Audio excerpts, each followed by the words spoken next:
So who would have guessed it? I'm actually streaming on time for once. So yeah, hey guys, and welcome back to XP11.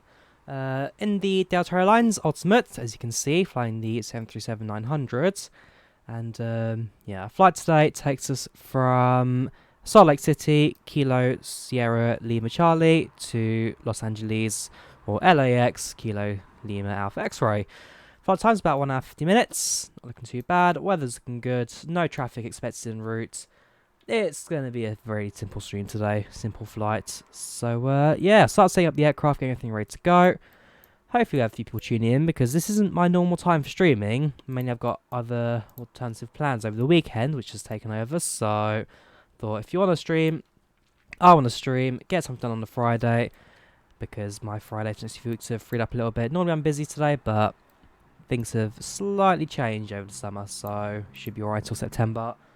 Anyhow, let's set the aircraft and get ourselves ready to go. So first things first, in the 7-3, because it'll take a little while in any aircraft, we line the IRS and then set everything else up. So flying from Kilo Lima, Salt Lake City, Sierra Lima Charlie. Gate, I'm not quite sure, what stand are we on right now? We are on Charlie 4. We'll take the last position there. Head over to route and put in our basic information. So we're flying to LAX today. Maybe we'll see a few aircraft coming to land. Hopefully, if all goes to plan, maybe we can get a parallel landing in. Welcome, Vincent. How you doing? How you doing? Right, we are Delta Airlines 634. Yep, Delta Airlines 634. Flying now. Runway of departure. I'm not too sure yet. Okay, Salt Lake City. Have a look. So winds are 4 knots 160. So do we have a what runway are these? 3-4. So most likely be this end we're taking off from. Yeah, 16. Which means we can go for the right. 16 right. Thank you for following Jeffrey. Much appreciated. Much appreciated. Yep. How you doing, man? How you doing? I'm doing fine. 16 right, I said. Yes. 16 right.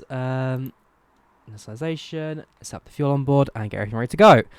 Yep, no worries. Right. Let's get some fuel on board. Let's get the aircraft ready to go. So, since we're in the US, I believe we're doing it in pounds. We'll double check. Yeah, it's all in pounds. Have I got this in pounds? No, I don't. Hey, Google. What is fourth? Cancel. No, hey Google. What is 7,423 kilos in pounds?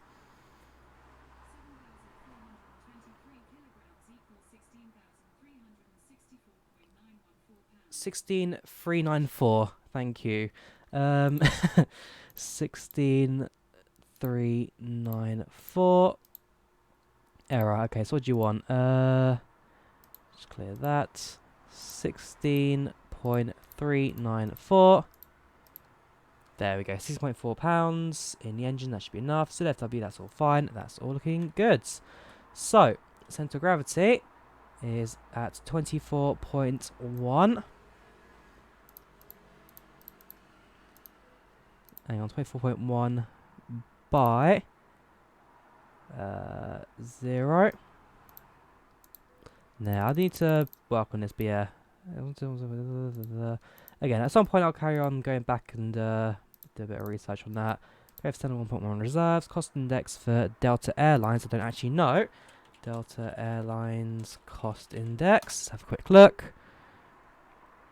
5. Thank you, Google. Yeah, there's a nice little database online just full of all the airline cost indexes.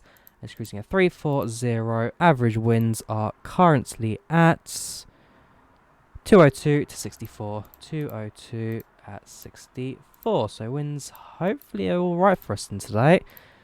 So that's not too bad. You love planes, isn't it? Yeah, we all do, Jeffrey. We all do on this channel. I mean, at some point I'm hoping to continue my private pilot's license, although we'll see how funding goes for that. Alright, 10 degrees of flaps, center gravity set, 1, 2, 3, it'll be 129 rotates. How is our alignment doing? This wants another 3 minutes.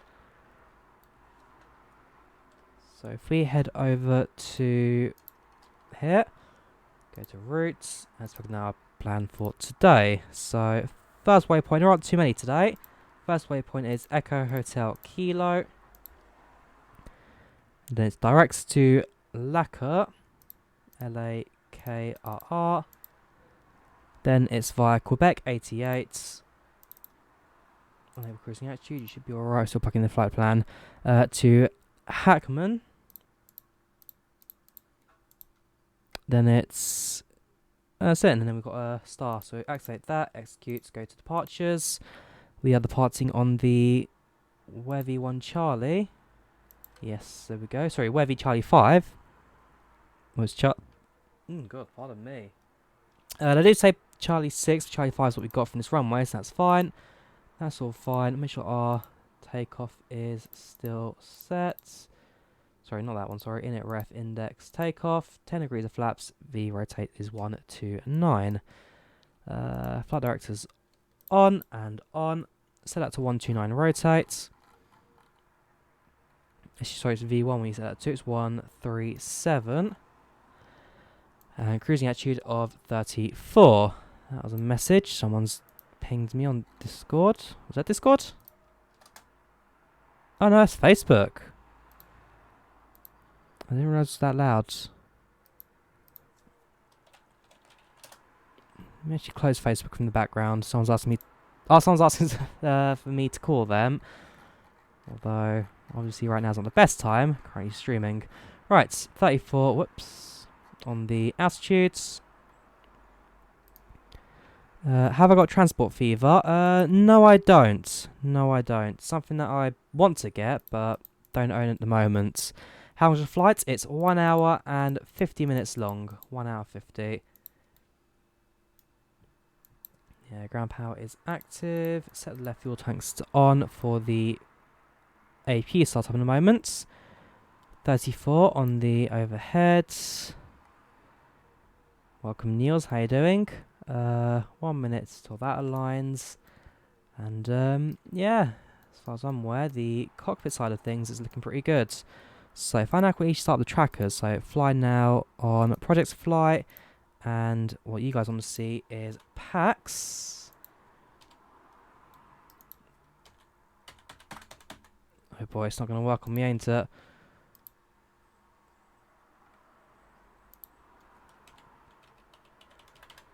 I don't know why this isn't messing up today. Settings should be... Oh right, because it got rid of that. Shift 9, Shift 10. Make sure that's 100%. That's fine, that's fine, that's fine.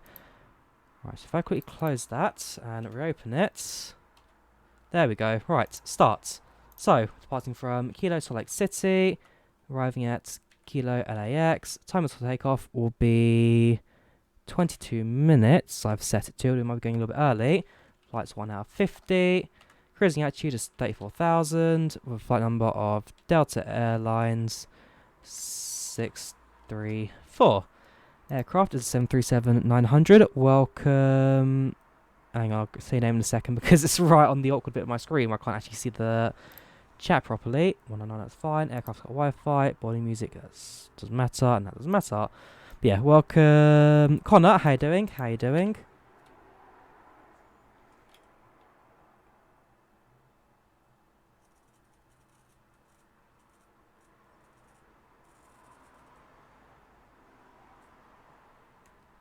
Okay, so RS is all aligned. Passengers will now start their boarding the aircraft, and they'll be departing in about 20 minutes or so. Go through the passenger list while in cruise and all that. But until then, let's continue the rest of the aircraft setup. So, set up the APU at this point, since passengers have boarded, fuel's on board and all that. Welcome, Alex. How you doing? How you doing? We can have the position lights on right now, and anti-collision lights we can have at this point. Everything else stays off. So we're using the scimitar version of the 737-900s, and I realised that I am actually right. It is the strobes, not the anti-collision we can have on. Make sure that all the bleeds are off. APU starting up, so we'll bring on the APU bleed in a second. Overhead is looking fine. Hydraulics active. Your dampener's on. Did you start? Yes, we are. So we're pushing back in about 10 minutes, maybe just shorter than that. Bring new power into the APU. APU bleed on. Right, let's introduce ourselves to the passengers, shall we? Good morning, ladies and gentlemen. This is your captain speaking from the flight deck. We welcome you aboard this flight's Delta Airlines 634 from Salt Lake City to Los Angeles. Flight time is 1 hour 50 minutes and we should be departing very shortly. I'll just ask you to sit back, relax, enjoy the flights.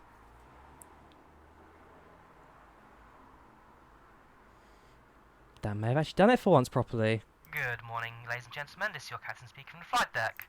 We welcome you aboard this flight's Delta Airlines 634 from Salt Lake City to Los Angeles. Flight time is 1 hour 50 minutes and we should be departing very shortly. I'll just ask you to sit back, relax, enjoy the flights. That was way too loud there, but it works. It works. Well, secure the cockpit doors since we're now done with the ground setup. Passengers introduced, put their seatbelts on.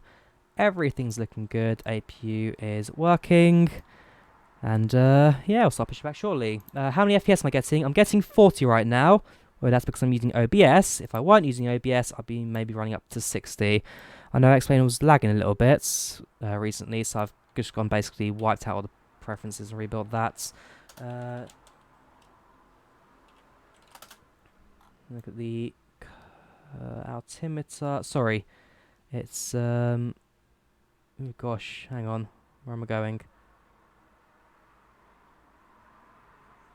58003. No.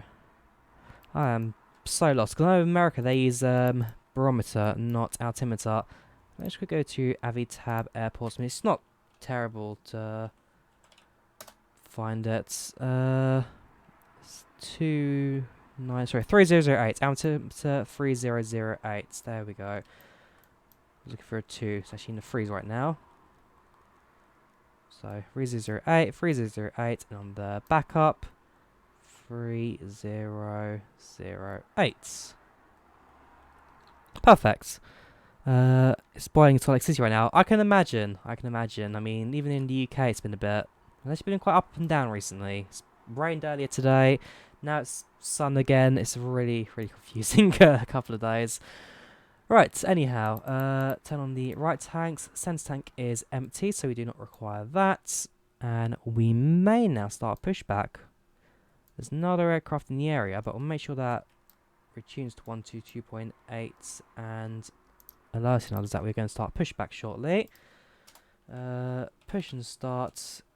Stand Charlie 8. Salt Lake City. And we will want to push back to the right. Right, ground handling. We should do it from here, can't we? Home, ground services, better pushback. We will request pushback, since it's pre-planned at the stage. Please show me where you want to go. That's fine. We want to go here.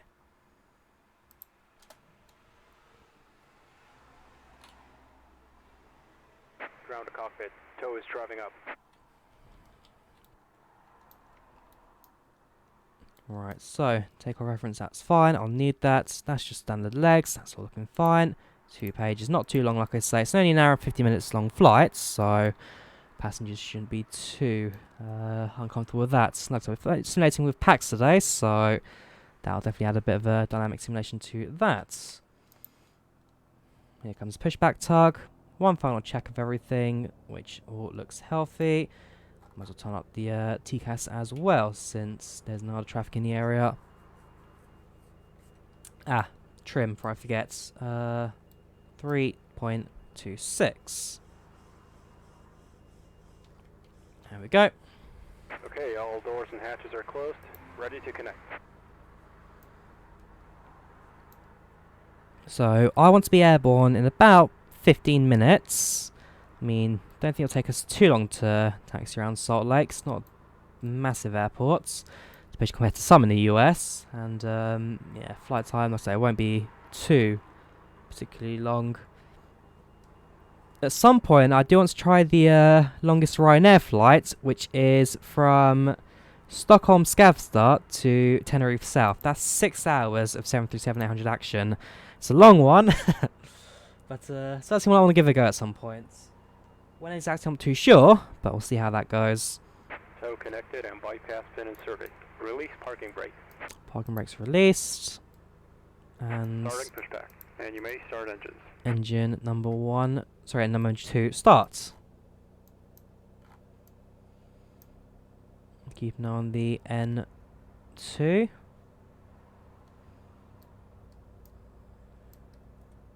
Engine 2 starts.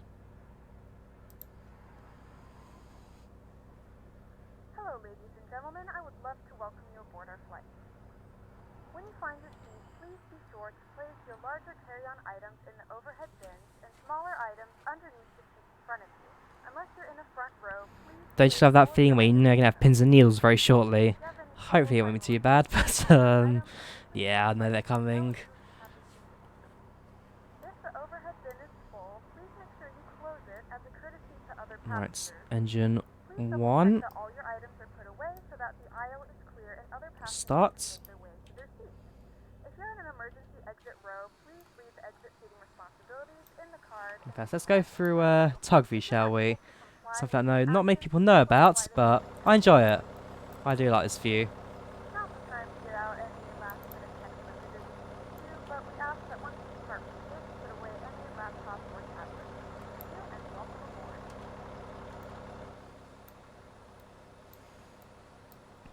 Yeah, engine 1 will be started now, so switch the generators to engines. Good morning, ladies and gentlemen. APU bleed and welcome off, aboard. engine bleeds Please note on, the cabin is packs now on, closed. We ask that you make sure APU that all off. devices are in airplane mode and your larger devices are now shut down and stowed. If you have not already, please fasten your seatbelt. Over the and panel verify it low and is tight across your lap. cleared. Your tray table Engine and seat back must be in the seatbelts. full Yep, that's upright fine. lock position for departure. Down here it's all set. Cabin crew secure doors Just for flaps we departure. now need to lower once pushback is complete.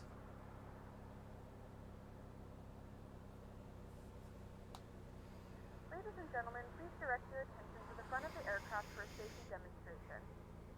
When the seatbelt light is on, please make sure that your seatbelt is fastened low and tight across your lap. To fasten, insert the metal fittings into one another. Tighten by pulling on the loose end of the strap. To release your seatbelt, lift the upper portion of the buckle. In the event that the seatbelt light is not on, Operation complete. Set parking brake. Parking brake on. Flaps down to Disconnect 10. tow. Stand by. Now locate one of the several emergency exits on this aircraft. In some cases, your nearest exit may be behind you. In case of an emergency and we need to evacuate the aircraft, there is lighting on the floor that will guide you towards the exit. In the event that the cabin loses pressure, an oxygen mask will drop right in front of you. To start the flow of oxygen, pull the mask Trim's been forward. set. TCAS is on. Your nose and mouth. Packs are active. Head. Tighten straps. Everything is ready. Next hand signals. Next stop, runway. Oops, not logo light, sorry. Anti collision. Next stop, runway 16 right. Clear that. Avitab Airport search for LAX. And we'll keep that updated for the arrival information as well. Winds are absolutely still at the moment. Seems clouds scattered at 100 though. Scattered at 1,500 as well, so there could be a few last clouds into LAX, but as it stands, it's not looking too busy right now. Tug is now leaving, so we'll see him in a second. Turn on the taxi lights before I forget them. And let's also announce taxiing runway 16 right. Okay, Salt Lake City. Hand signal set. Parking brakes release. Throttle up. Let's head over.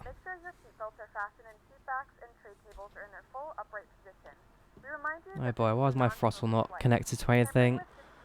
Hang on. Joystick. Oh, don't tell me it's gonna... Oh no. Why is my throttle inactive? There we go. How odd. There we go. All of this information and more can be found in the safety card located in the seat back in front of you. We suggest reading this and letting a cabin member know if you have any questions. Thank you for flying with us again, and we hope you enjoy your flight. The cabin is ready. So we've got 10 minutes to taxi down to 16 right. 26 right. Is 16 or 16? Yes, 16. We've got 10 minutes taxi down to 16. Shouldn't take us too long.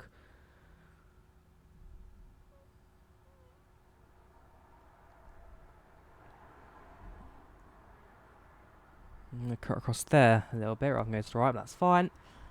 Flaps set, trim's all done. We're pretty much ready to go now. We'd have one last thing we need to say to the cabin crew once we do reach the runway. And given that there's no traffic at the moment, I don't think we're going to have much in the way of aircraft coming into land. But as always, we'll keep an eye out for it. We'll be departing over towards the lakes, so that'll be a view certainly once we do depart. Before making a left-hand turn. And not even that, we're going to go straight on. It's a very, very simple departure out of Salt Lake City. I do forget the lake's to the south of the city, not to the north of it.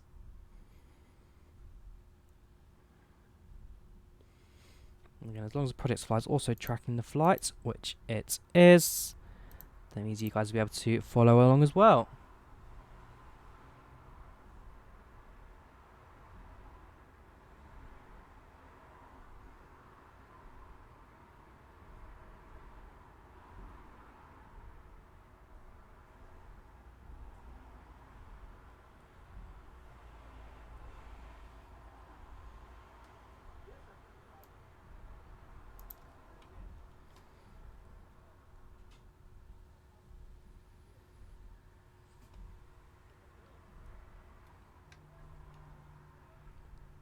Now the throttle slightly.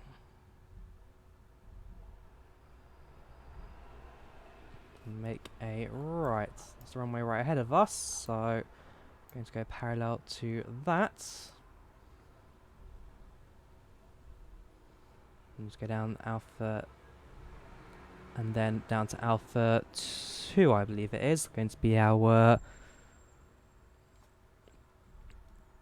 hold short point. This is the Ultimate, so this is made by the same people as Zybo, but it's ultimately 79. And ultimately it's a 737-900 at the end of the day. So it's 739 Ultimate, but made by the Zybo team as well as a couple of other modelers as well. And it's the same team as the Ultimates that's made the 700s and potentially a 600 as well. I'm not sure if they are doing one or not, but I'm sure they will do, just kind of complete the sets. And also the Max. They also do the same people doing the Max. I don't know, it's the cockpit that's taken a little bit of extra time because they've had to redesign the displays basically. So there's a few small things on the overhead, but nothing major is different with the Max and the NG. Right, that's Alpha 8. Okay, now maybe it's this end. Right, almost done with the taxi.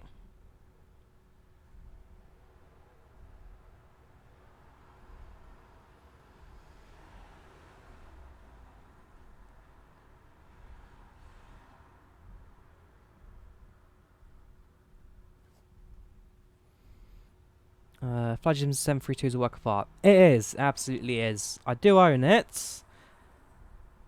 And at some point I will stream it until I know proper like Seaver kind of flying, so using the old fashioned way of flying. Because while I know that new aircraft do have an FMS retrofitted, I do like try and keep things authentic, so I don't fly without it, I guess.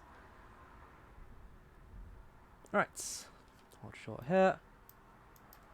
Runway is clear left hand side, runway is clear. Actually squeeze out to the right hand sides. Now on there. Let's quickly announce. Departing runway 16 right. Okay, Salt Lake City. Landing lights active. Taxi off. Turn on. On. That's all good. Reject takeoff brakes set. Put the throttle up, onto the runway, and off we go.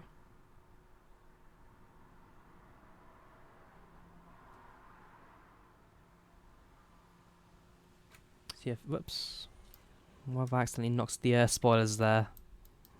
Moving my arm across, I've knocked it off from the controller there, nothing major. What I was going to say is that you can see the clouds starting to roll over the mountains there, and visibility is slowly decreasing, so preferably try and beat that for the departure.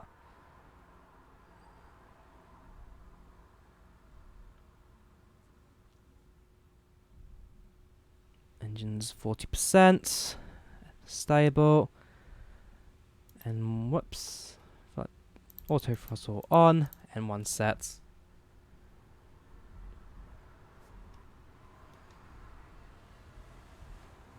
It's 129 rotates. We will get co-pilot callouts.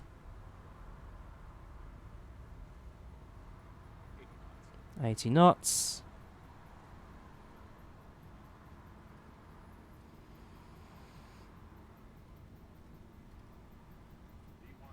V1 rotates. Gear up.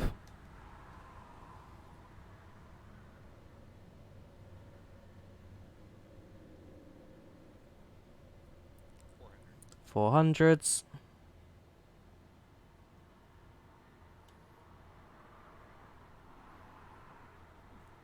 Flaps up to 5. 1000. VNAV, LNAV sets. Lock the landing gear pressure. Clear up the auto brakes. Flaps up to 2, up to 1.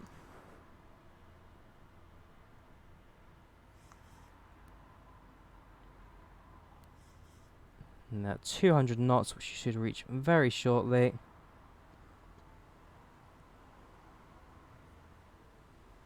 Flaps up.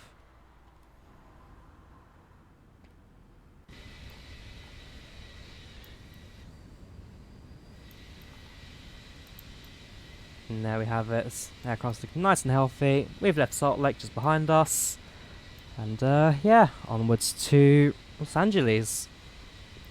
I've flown to LAX once, I believe, in a stream. That was back on FSX. But I don't think I've ever really flown to X too often. So it will be an interesting one, especially if it is quite a few aircraft there. Bit of traffic, but I'm not expecting too much, like I say, with aircraft in the area. Transition will be 16,000 since we're flying the US.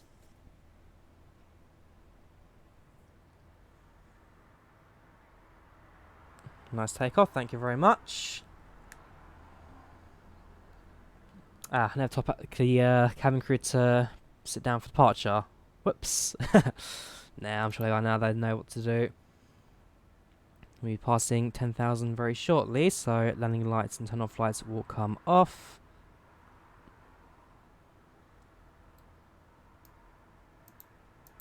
One, two, three, 4. Quick final check of the packs, which are active, and we are currently en route. So yeah, has taken the first leg without any problems. I'm sure if we have got any Salt Lake natives, then it's going to be a departure you maybe recognise. Again, I'm not sure how the US works. I've never been to the US. Maybe I will one day. We'll see what happens. But as far as I'm aware, this was a fairly standard departure. Yeah, you can see the storm. It's not really a storm, but again, rolling clouds and low visibility just ahead of us. So, in fact, I might keep the weather radar on, just to keep an eye out for any storms we may face during the departure. So, I know the US can get really hot, and then what follows are thunderstorms. So, try not to fly into one of those. We've got the weather from Los Angeles. I'm not expecting anything major, like I say. 0 knot winds, scattered at 900s. But always worth keeping that out. Fair enough, Nick. So, a departure you maybe will recognise then. Maybe the field's looking slightly different. Oh yeah, clouds right behind us there. Just about missed this over the airport. Alright, see what signs come off. Since I'm relatively happy that the aircraft is not going to fly for any storms. Seatbelts off. Let's have a look at the passenger satisfaction. So, first one on board, Nora Reid, Kenneth Bird, Alan Ross, Rion Peterson, Carol Powell, God, I'm not speaking these. You know I'm not going to say everyone's name. But otherwise, no one's hungry. quite a few leisure passengers on board today. A few business, but seems to be a leisure heavy one today. And yeah, it's all looking pretty healthy right now.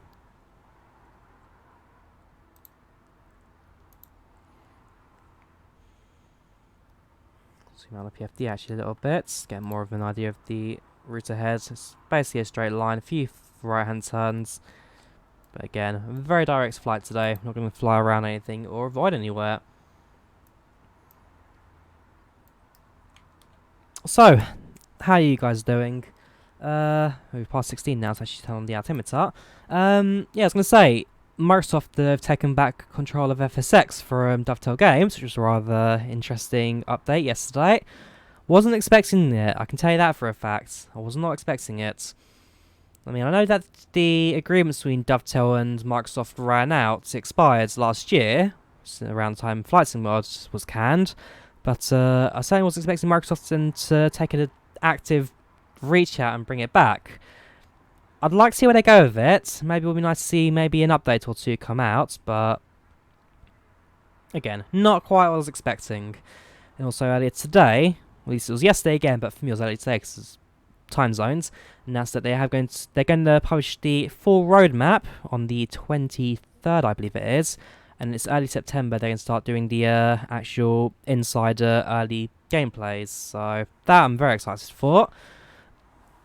Again, I'd never expect to see a Microsoft Flight Simulator return in my lifetime. Microsoft Flight Simulator and everything else Asus team had to do was dead. P3D came out, which is the spiritual successor as such, because a lot of the Asus developers moved on to Lockheed Martin to do it.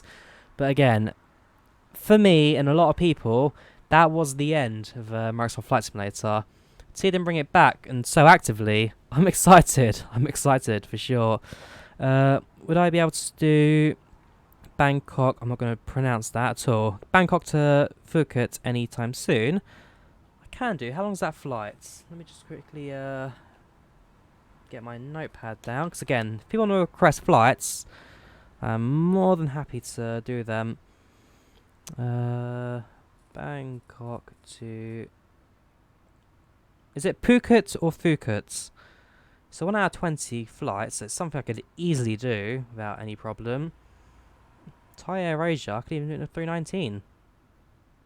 Okay. I don't know when I'll do it, because I am busy this weekend.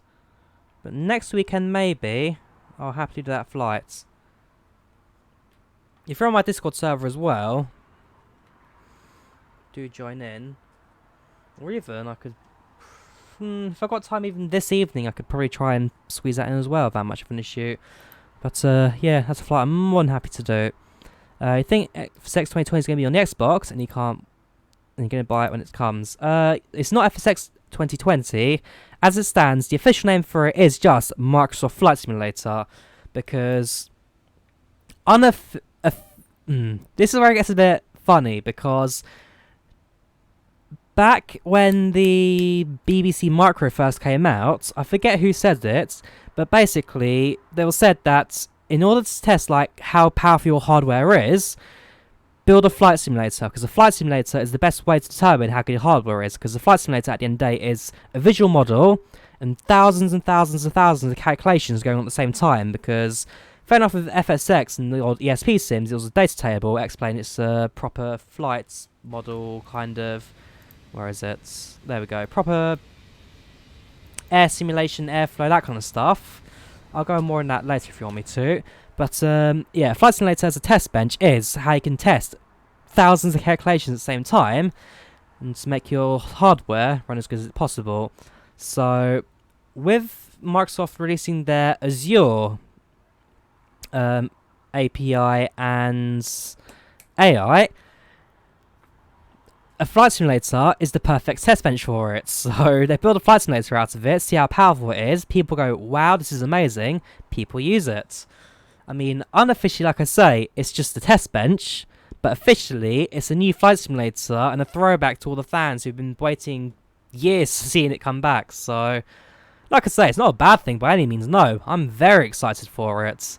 And also, if this is unofficially the Microsoft way of testing how good Azure is, of course, going to make it as good as possible. So, I'm excited to see how they go with that.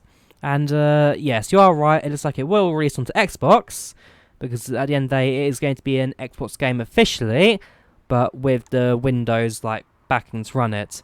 It looks very good. It looks very good. That is for sure. It'll be interesting if Azure uses Blade Element Theory, or even its own like proprietary system in the back end, in order to run a flight simulator out of it. I'm excited. It looks phenomenal. It just looks phenomenal.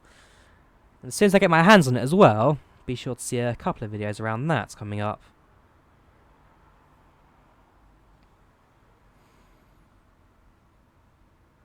Welcome Aviation 10. How you doing? So, seems to reach cruising altitude of 340, passing through 33 now. What's the address of my Discord group? It's in the description of the video, so if you just go into the description, you'll be able to find the link for it.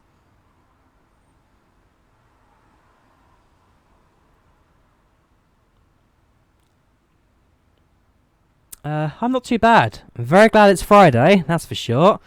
And starting some volunteering on the railway tomorrow, so I'm excited to do that as well. Yes, for those who are on my Instagram page, you'll notice on my story that I've signed up to a miniature railway, quite local to me, so yeah, I can take a bit more time over my weekends, but eventually I'll kind of like balance it out so that my flight simulator streams on a Saturday don't get overtaken by it.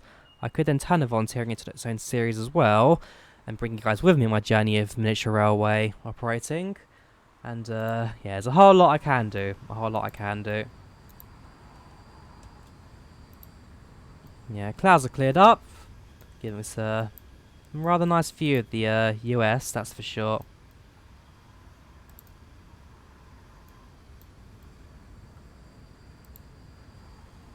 The famous US round fields. Only in the US have they got round fields. Every other country, they're rectangular or square or whatever, but because of the way US water their plants and whatnot, round. It looks weird. Oh, welcome. No, sorry, Grind's not here. I got super excited there. Yeah, still some for you.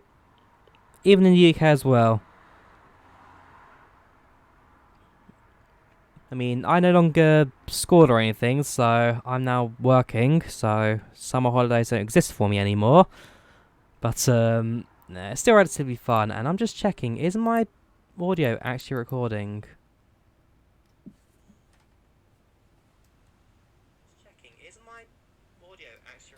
No, it's not. You guys can't even hear the airplane, not telling me about it. It's not that one. It's that one. Yeah, now I can hear the airplane. Come on, guys. Surely you want to hear the sounds, don't you? Hang on, let me sure it works on my own stream as well. Now I can hear the airplane. Come on, guys. Surely you want to hear the sounds, don't you? I don't know, actually. Can you hear it? In a few moments, we'll be starting our in-flight meal service. Please look in your seat Yeah, you can do. She saw just the volume. If I just like backtrack there, if hearing the audio twice, I'm just messing around my own stream. My settings gone a bit messed up, so just that. You're 14. Usually you mute your flight at cruise. Everything is good now. Wouldn't want to be Sweden yesterday. Thunder all day and all night. Slightly strike 1050 from Harman. I like thunder. Thunder is my favourite weather patterns. So, well, not when I'm flying, that's for sure. Especially in the microlights, not fun. But in the non-flying world, thunderstorms are my favourite. So, I ain't complaining about that. I want to go to Sweden. Yeah, 14. I can imagine then you're on summer. What can you say? Give it a few years. You'll look back on your... Yeah, you may hate school now, but in a few years you'll look back on it and see it's the best time ever. And you had so much free time afterwards as well, even around homework. Although I don't miss homework when I'm out of school. Now my evenings are totally mine, but you just get a few less hours.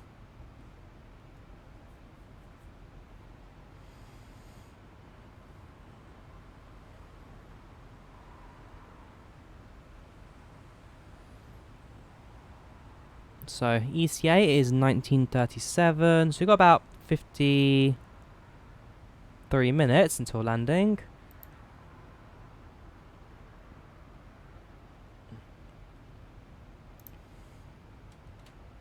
And so I'm gonna sure passengers not looking too bad. Sorry, it's an hour and no. Yeah, I don't know. We got a fair bit of flying. We've got a fair bit of flying left to go. If I check it on the radar maybe, that'll give me an idea of how long I've got left to fly. Again, if you're on Project Flight, you can track my flights as well. You can add me on that as well if you want to. See who? There's quite a bit of ATC over Europe right now. A lot of ATC over Europe. We've got half of Germany.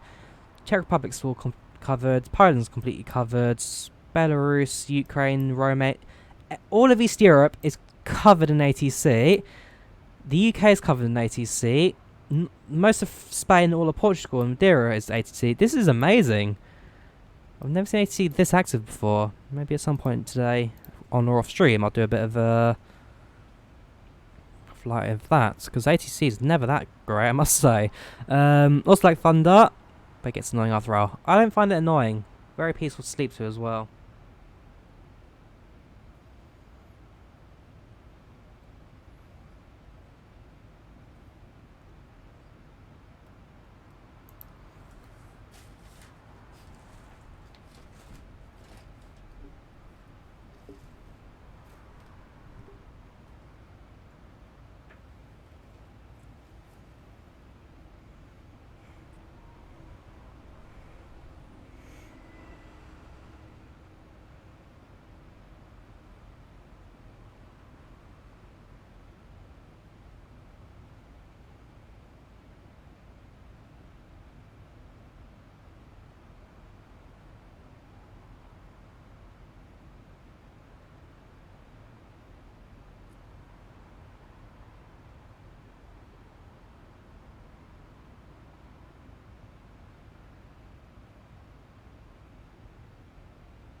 I will say, the default scenery of the US, genuinely really good in X-Plane. I mean, you've got the Warbeck stuff, and you've also, which has come out recently, so you've got Washington, and what's the other one? What's the freeware guy's name? Don't remember, I'm afraid, but there's a freeware guy as well who does a lot of scenery for the US. But even default, genuinely looks really good. It was not easy to sleep, in your opinion. There was lightning and lighting up your room every 10 seconds. Even better, the more the merrier. Like I say, it's impossible to get me to not like lightning. Lightning and thunder, very peaceful, very beautiful.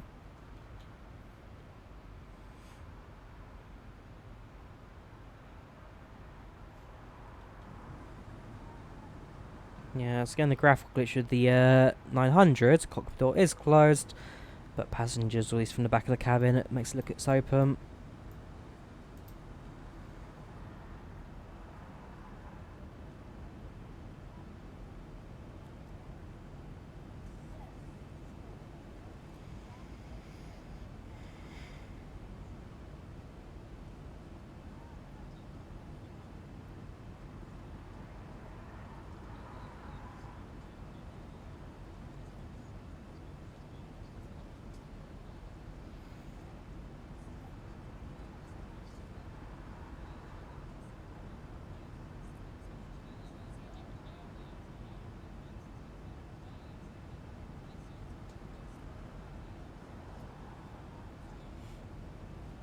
Yep, Jeffrey, still there.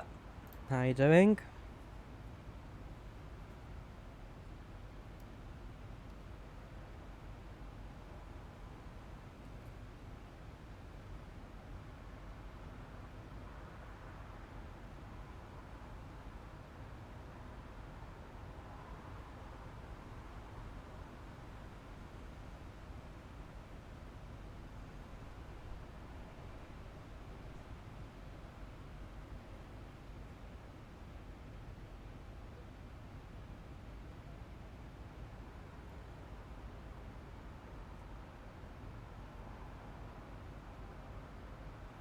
And apologies if you hear any background noise from me as well.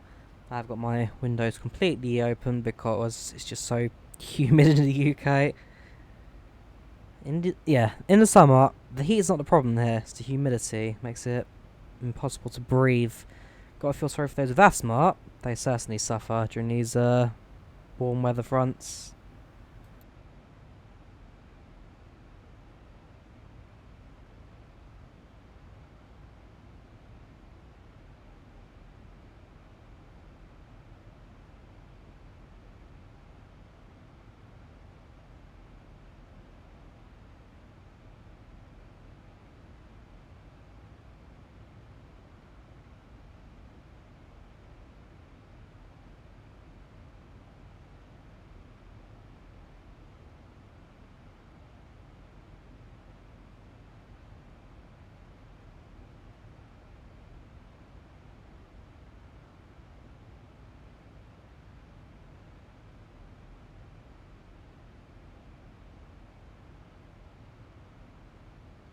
Do 2 flights.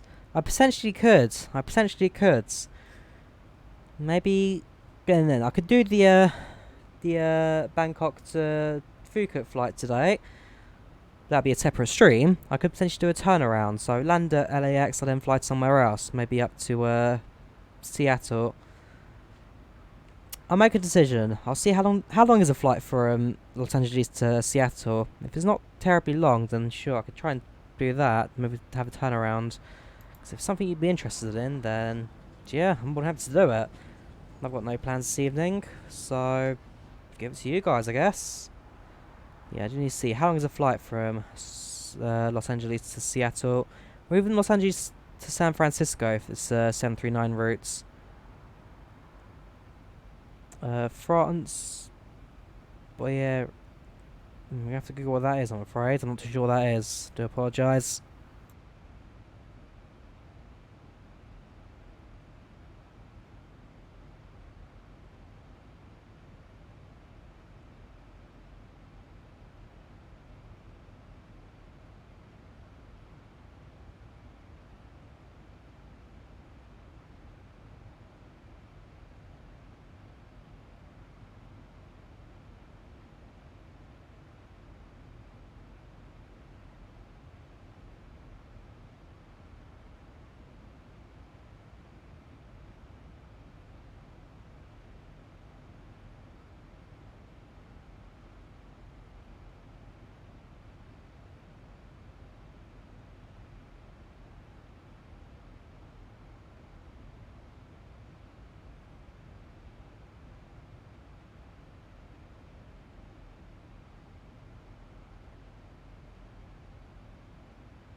Welcome back, Nick. Yeah, I'm just currently looking into the feasibility of doing a second leg, Los Angeles to Seattle. If it's one, a route Delta Airlines does. I'm fairly sure they do.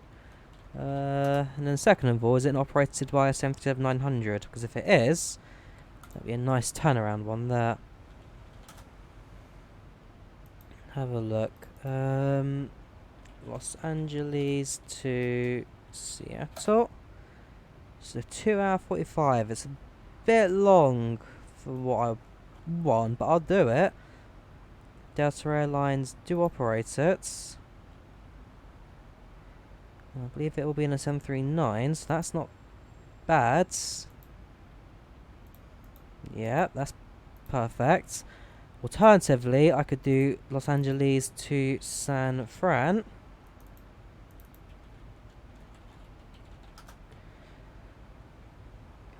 Delta Airlines do operate it. It's 1 out of 25, so timing, I do much prefer that one.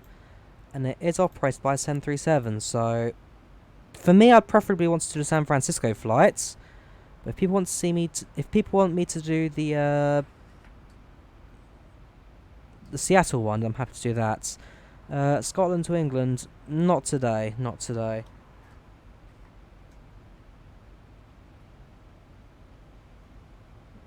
Whenever I do UK bound flights, I'm using that in Ryanair. And my aircraft from Ryanair is currently in Italy right now, so I need to work around that. I can fly without Ryanair, but it's more my own preference, I guess.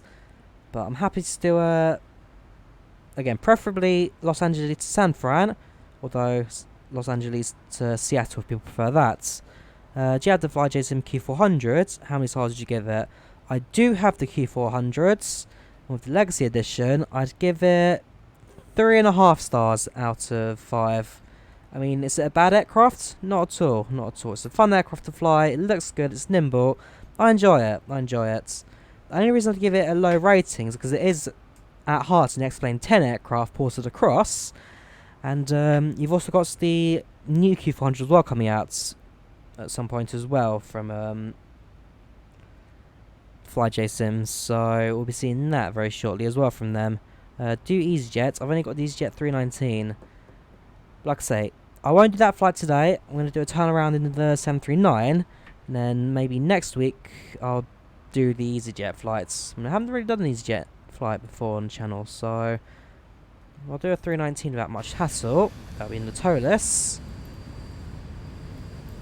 But for now, I'll do the 739, keep to it.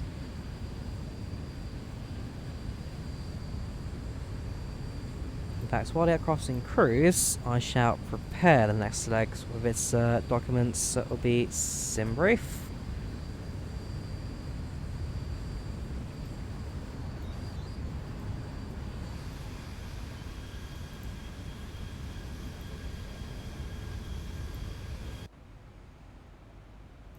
Go to products flight.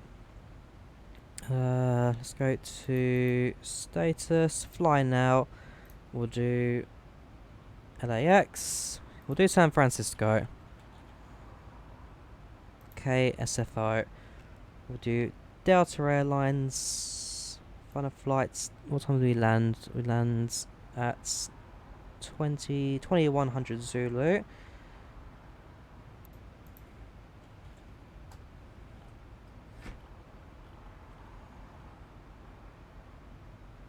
Any 739s, 738, 738, 738s.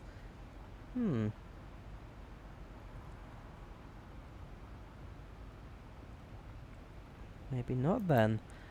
Go back. Okay, LAX to Seattle.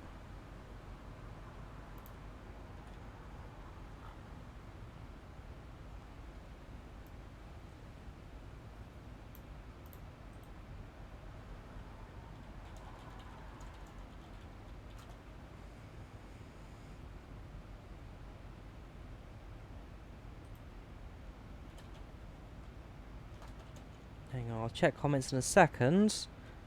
I'll do a few checks with that. Routes.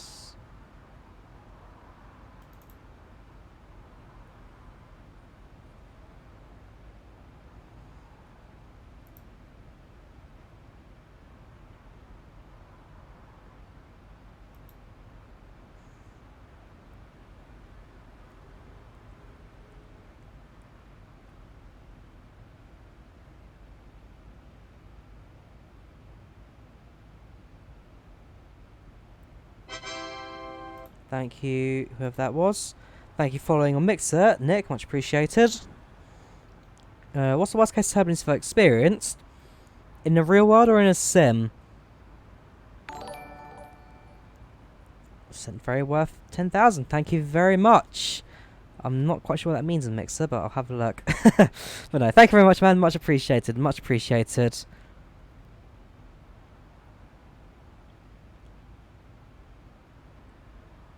Yeah, worst cases of turbulence I've had in the real world.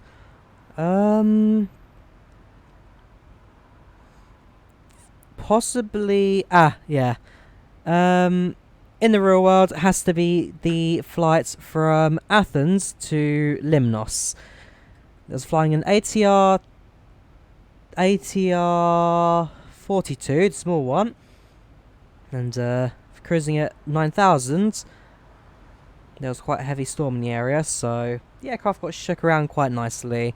And being in such a small prop, because that was my first time in an ATR, it was an experience. It was an experience, not one I'd recommend. But the return flight was certainly a lot more peaceful, and we're cruising a lot higher as well. But yeah, worst experience will be flying from Athens to Limnos, and in a sim, it will be in a PMDG Ryanair flying for a really bad storm in Austria I used to do a little while ago. If you do a search for Drawyah microburst into YouTube, you obviously finds that one because I saved as a clip.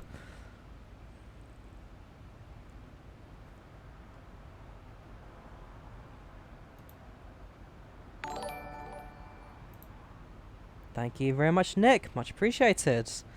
Then you change it from the default to zombie running as well.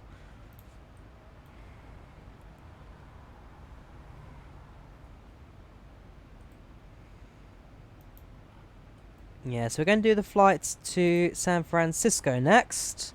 And then next weekend, I'll do both the Bangkok to Phuket flights, and I'll do an EasyJet from France or Edinburgh to the UK. We'll figure it out. This week's Delta, next week we'll do the A319. We'll do a bit of a specially 319 stream. How does that sound for you guys? And that will most likely be on a Saturday evening, we're streaming that. So do tune in then, Saturday. Saturday evening UK time. In the US will be Saturday midday. I'm not sure about the Eastern Hemisphere for you guys, I do apologise.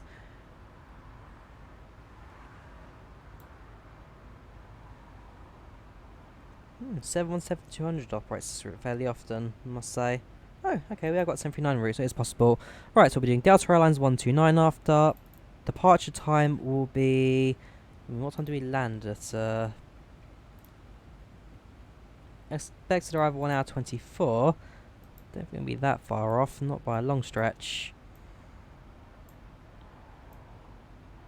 Yeah, projects fly. Radar taking a little bit to load.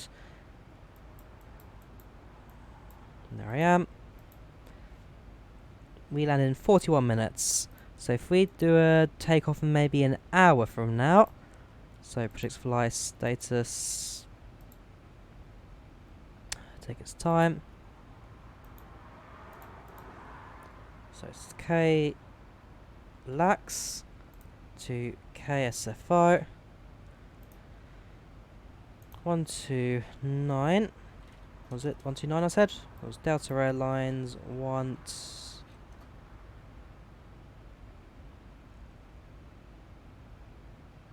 I've lost it, have I?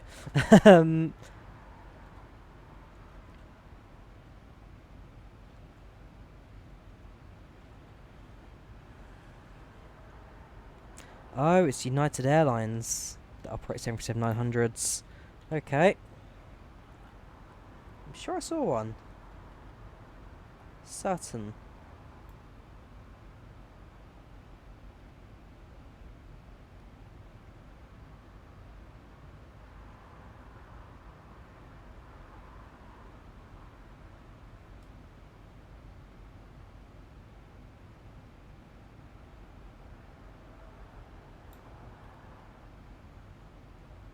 Unless I'm going crazy.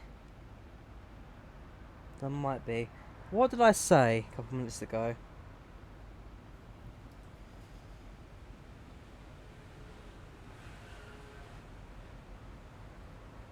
Oh, it's United Airlines. No, before them.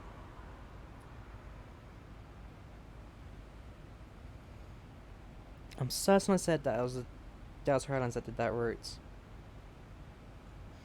Flying an amphibian Cessna 208 had an engine failure. Oh, it's United Airlines. How'd that go, the engine failure? Do a takeoff in maybe an hour from now. So probably land at right, so the Delta Airlines 129. Yeah, Delta 129. I'm sure I said 129. Just confirm that on the internet. DL 129. Check on FlightAware.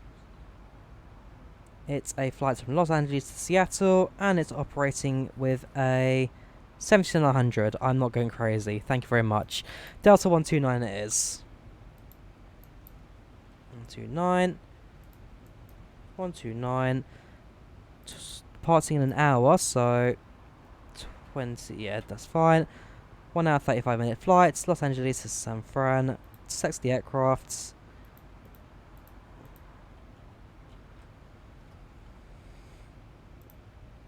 Book and dispatch. Paste the route. Set up on SimBrief now.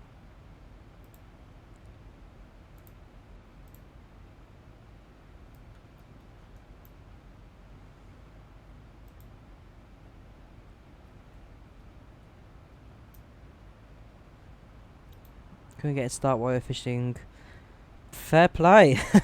I'm yet to suffer an engine failure, so fingers crossed I won't be suffering one anytime soon. 129 from K Lax to K SFO. And we're flying a 739 again. Looking good.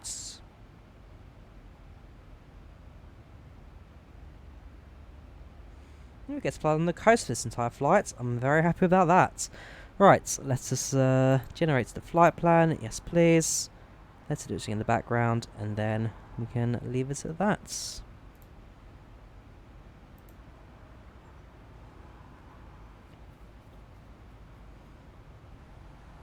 So yeah, we're expecting to land in around 40 minutes. It's not going to be a very long one for us today. And so we'll land, turn around, and then continue with our flights. Some brief plans, download that. Thank you very much. And shortly as well, we'll do a check for which runway is active and in use in San Fran. Sorry, Los Angeles. San Fran's later. So while I'm here, let's quickly bring this up as well. So KSFO, San Francisco information, that will come next.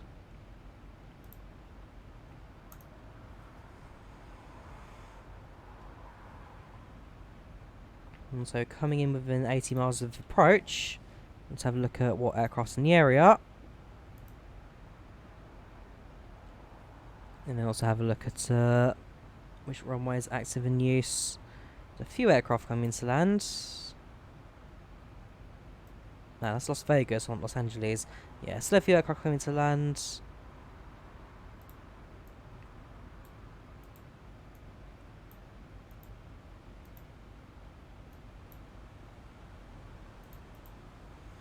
Most are using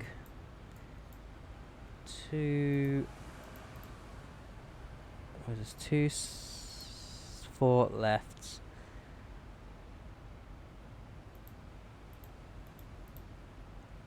Yeah, 4 left.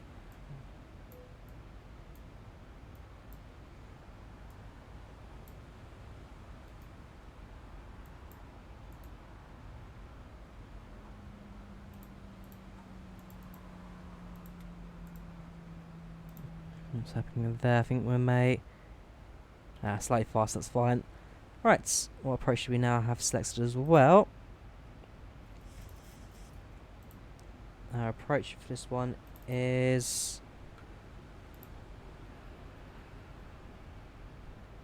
Ange Lima 1. Execute that.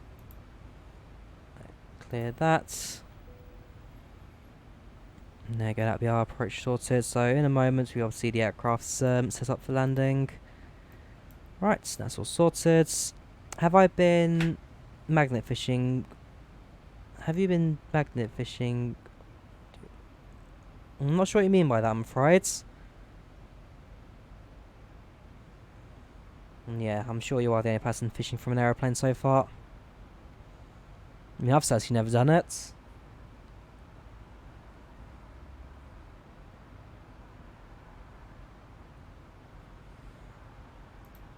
Alright, so got our turnaround sorted. And yeah, I was going to check the KSFO. Nah, it's K lax. Stick it in maps.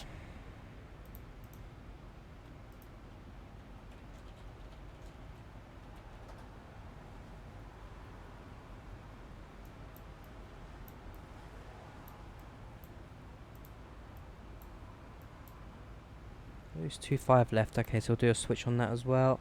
It's not 2.4, it's 2.5.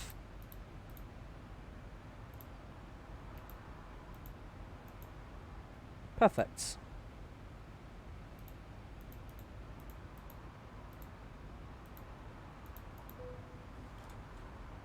And then it should be the approach as well. Stick it on plan mode and zoom in a bit.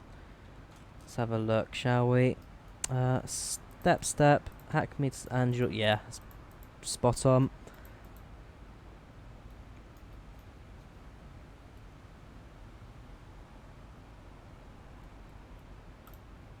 So, got our approach sorted now. And in a couple of minutes, we'll see we start our top descent as well. Shouldn't be too far from... Okay, no, we've got a fair bit of flight left to go. That last waypoint was just a little bit early.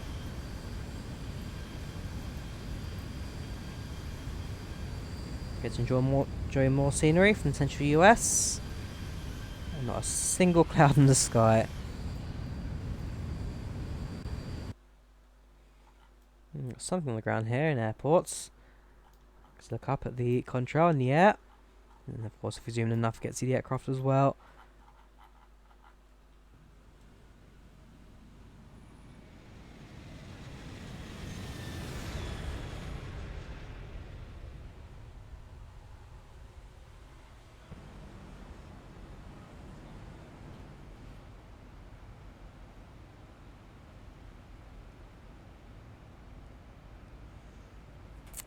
Liverpool Norwich kicked off, so today Premier League starts in the football world.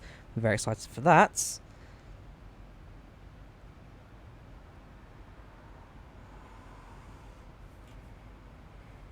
Hope he'll do well this season. Frank Lampard is manager, but not a very convincing summer, especially with the transfer ban and losing Hazard. Alright, so if I look at a map, we are well over halfway now on the route from Salt Lake to Los Angeles.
Certainly a good looking aircraft this.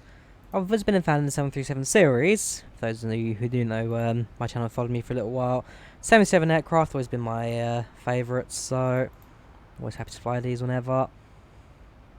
And I realise on Project Fly I don't actually have an icon image yet for this one, so what I will do is find a nice image I've just taken in this flight. And yeah, that one will do. Stick it on there now.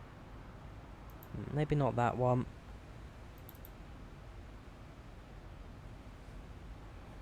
That's an alright one, but I liked the first angle. Ooh, maybe that one. Yeah, perfect. Right. Project Fly now has a Delta image. Not that one. That one.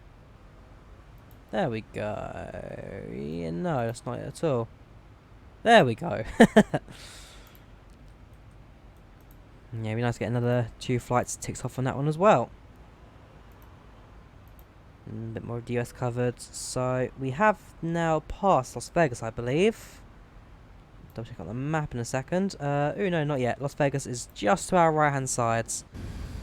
So if I have a look around, we've got lakes on the right. And if I can plot it correctly against maps, yeah, this is this lake. Los Angeles is just to the... Hang on, there's the extended bit of the lake. If I follow this river, that's the city Los Angeles. Las Vegas, sorry. And Las Vegas International is going to be there. No. Yeah?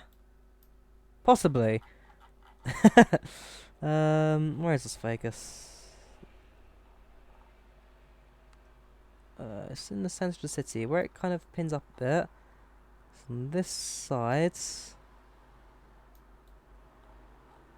somewhere in there. It's not quite visible. And Area 51, because we know we've got to find that ready for the raid. That is just to the south, near towards Kingman. But not visible from here. But yeah, passing Las Vegas now. One of the other major cities in the area.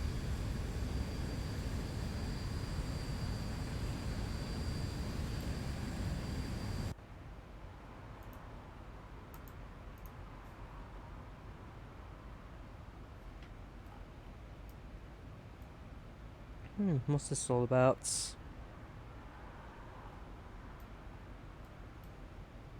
Oh, it's our descent already.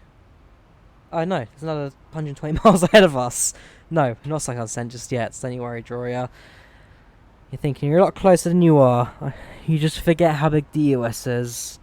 I mean, because the UK in comparison is tiny. I think it's something like you can fit 11 United Kingdoms in the size of the United States.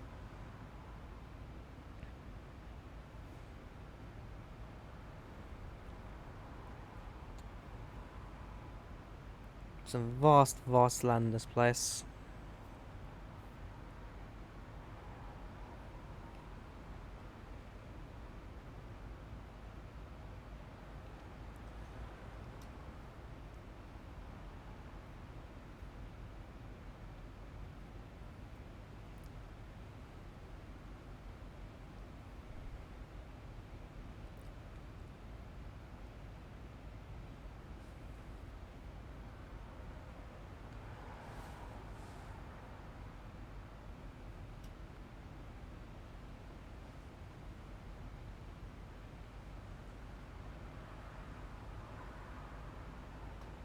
Welcome,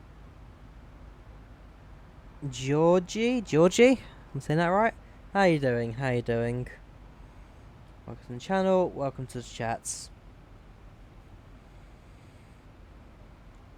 We're now over halfway our first flight today. Descending will be in about... This says it'll be 2 minutes, but I think it'll be a little bit longer than that. So thank you for subscribing, man. Much appreciated, much appreciated.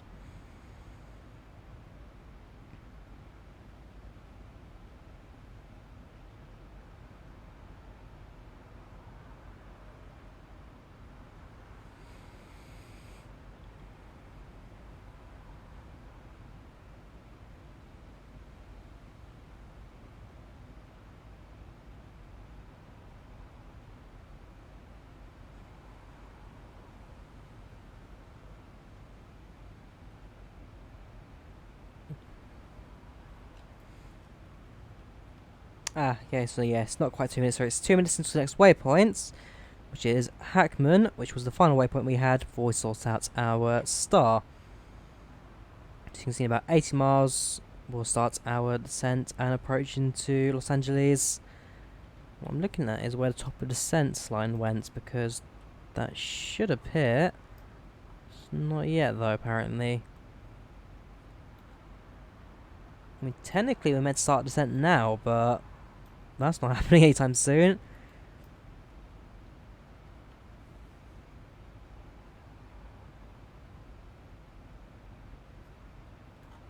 And we should be at 19,000 by the time we get to the annual waypoints. We've only seconds left until we cross the next one. There you go. Right, 34. We have 18 minutes until we reach Angel and enter the start. So if we maybe start our descent in 9 minutes, that'll get us down quite nicely and have plenty of time to spare as well. So start our descent in 9 minutes. Should be done online as well. Answer is nobody. So we'll see how the approach into San Francisco works. Especially if there's a few aircraft coming in as well. I did spot a few landers as well as a few departures. But it does look relatively quiet at the moment.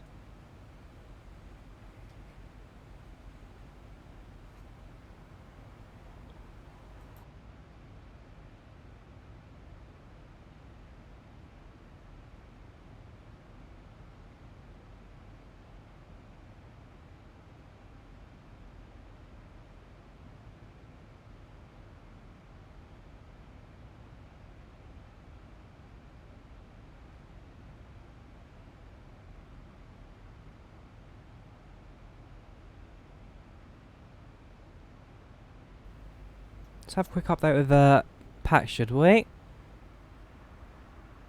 See what our passengers on board are saying as well. So, passengers satisfied. They don't expect landing for another hour or so, which I know is a little bit off as an estimation.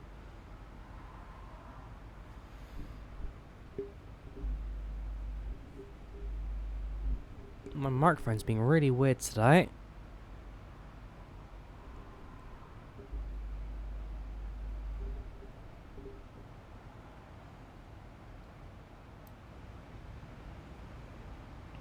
There you go, that's better. Yeah, so I expect to land in an hour or so, although I know that's going to be a little off. So when we do our top of descent, we've already said that we are quite a little bit early until landing.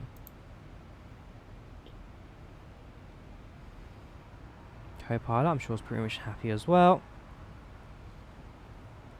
If I have a look at our approach into San Fran, so, sorry, Los Angeles, San Fran's next, 3136, getting quite slow landing today. So 1099.251, 109.9, 109.9, is it 251?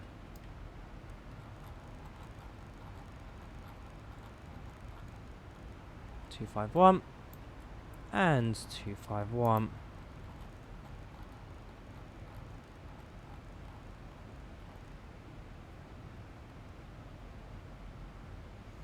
Alright, so let's now start our approach into LA. That will automatically connect with the approach. Look at the winds as well. Our second leg, the winds are looking very favourable for us, so we'll be able to speed up a little bit on the second leg, coming even earlier. As it stands, it certainly has been a rather speedy leg.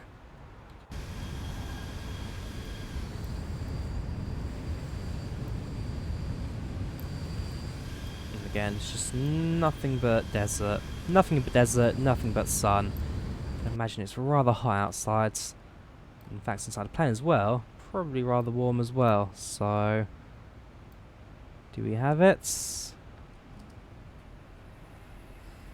Answer is kind of.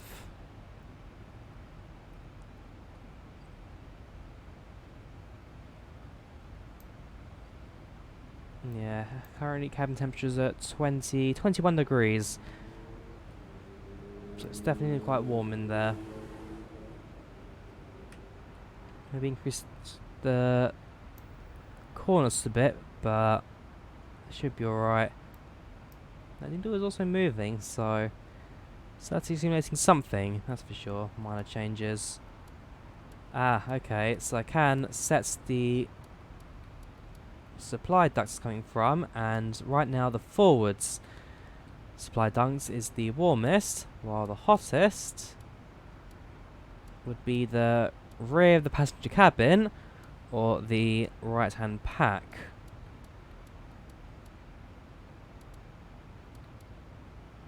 And the forward, rear supply ducts as well. So yeah, so it looks like it's a little cooler in the airplane at the front than it is the rear.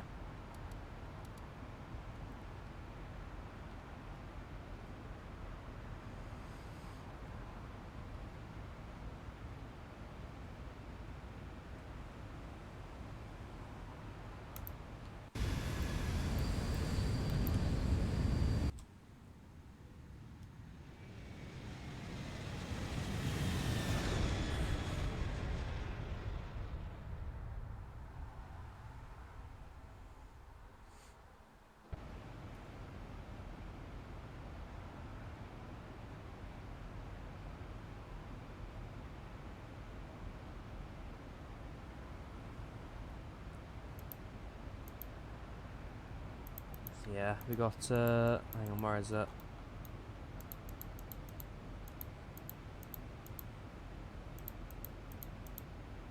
Got Zulu time, UTC, 1921. And then you've also got local time as well, so you've got, 11:22 in the US right now. We'll leave it on that, just for the sake of you guys making more sense of that, because how do you guys in the US actually deal with, Zulu? I mean, here in Europe and here's the Brits, because GMT is 0 and Zulu 0, it usually is quite easy to understand. But in the US, because you go through 3 different time zones, Pacific, Central and Atlantic, or East, Central, West, yeah, how do you guys in the US actually deal with Zulu? Do you have your own, like, time zone you kind of just nationalise, or do you use Zulu? And so while it may be 11:22 in the US, in the UK, it's Zulu, it'll be 19:22, which is a bit of a stretch, for sure.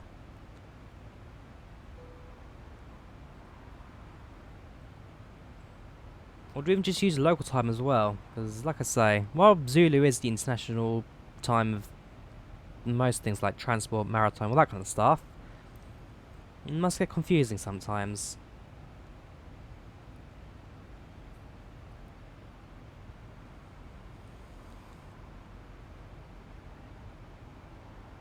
Flying at Mach 737. Ooh, Mach 738. Maybe we can get 739. Actual aircraft tail there. Aircraft type even. Nope, sticking at 7. Fuel wise, we're doing absolutely fine on that. We'll start our descent in 2 minutes, like I said. What is our intercepts we need to be at for the approaching 1,900. Okay, so we could send that to 1,000. Should be when we automatically switch off autopilot anyway, so that's alright. And then yeah, slowly start bringing the aircraft down. Like I say, it shouldn't be too far away. The approach is rather simple, and in about 140 miles, we'll be touching down anyway. So if I set that now down to 1,000,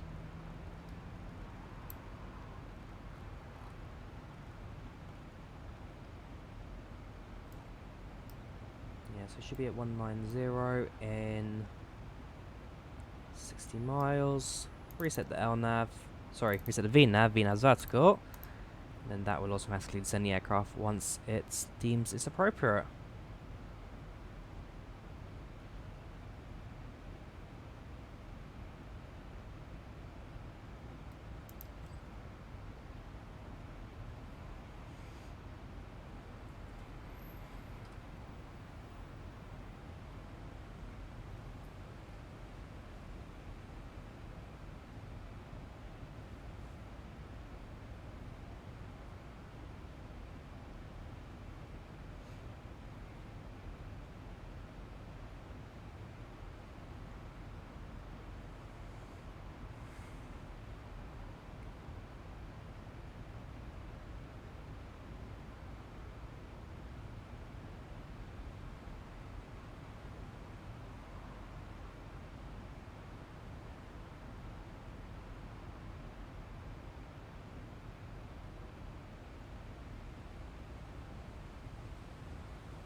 So right now we are flying at, well, airspeed is 254.5, 255.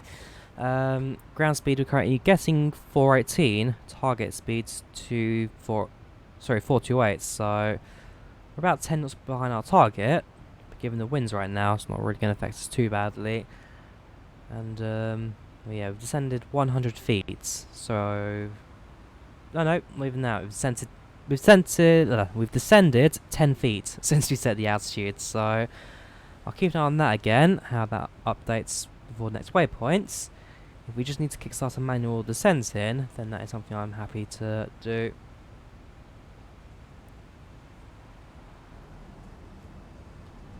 I'm sure passengers are looking pretty happy right now. No flight service or anything yet, so I presume passengers aren't particularly starved at the moment. We'll do a check of packs when we're on descent as well, see how that one's updating. As it stands, engines are fairly stable at 77 and 1. And 2's 93. And yeah, fuel flow a little higher than the NG, but still fairly standard.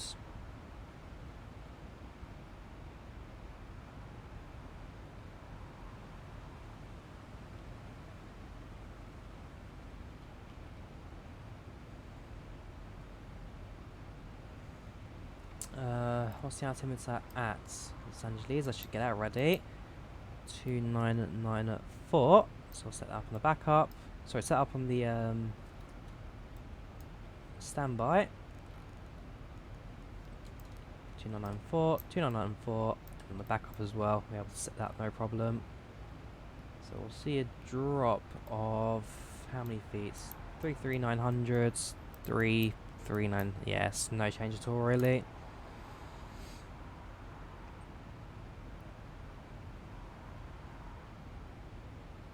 Because yeah, the US uses altimeter, the rest of the world uses QNH. So QNH is usually more standardized, especially in the modern day, so it's millibars.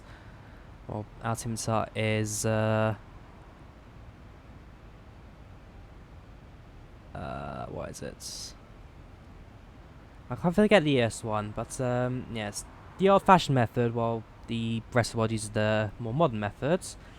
And so it's pounds per square inch, isn't it? Altimeter, pounds per square inch. PPS, I think so. Again, you can tell I'm not quite 100% on my pressure there.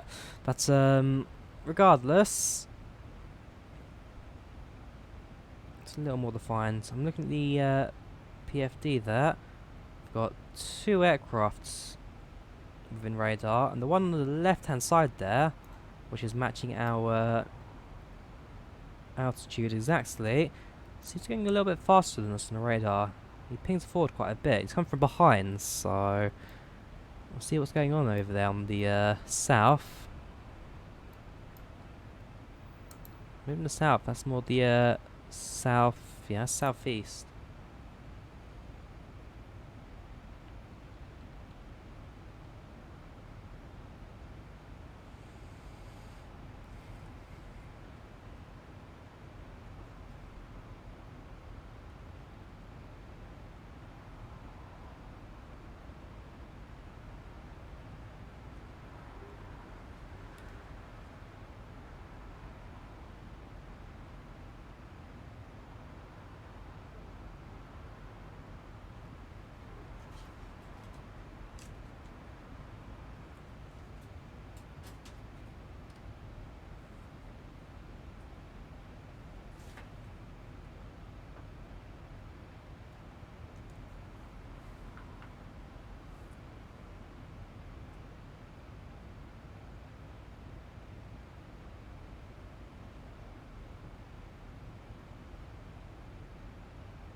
one aircraft coming in 24 right. So obviously there is a bit of traffic going in on moments, bit of movements.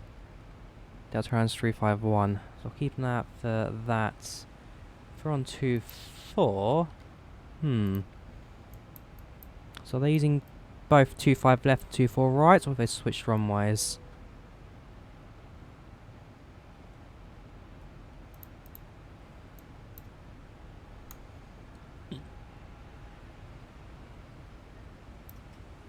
It's Korean Air Europa 748. I'm not sure if that's accurate or not. But an Air Europa 748 coming into land now at Los Angeles 24 right. So we might actually have a runway change in our hands. If that's the case, switch it around, I guess. So it's 25 left, no more.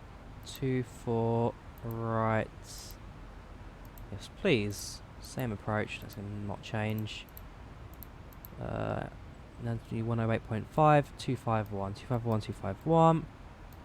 108.5. Just a quick change of that.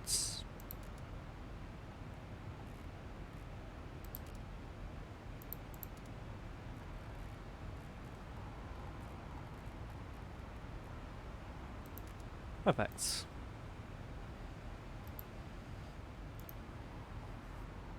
Zooming on PFD a little bit as well.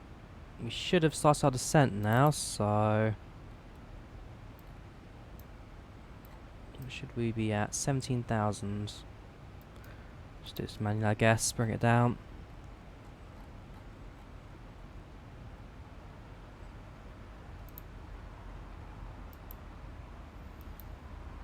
We should be landing in about 20 minutes, I'd say.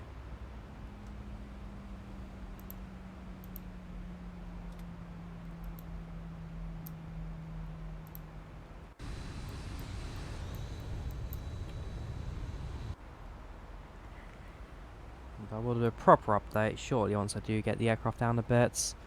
So we should have started us in a little bit earlier, but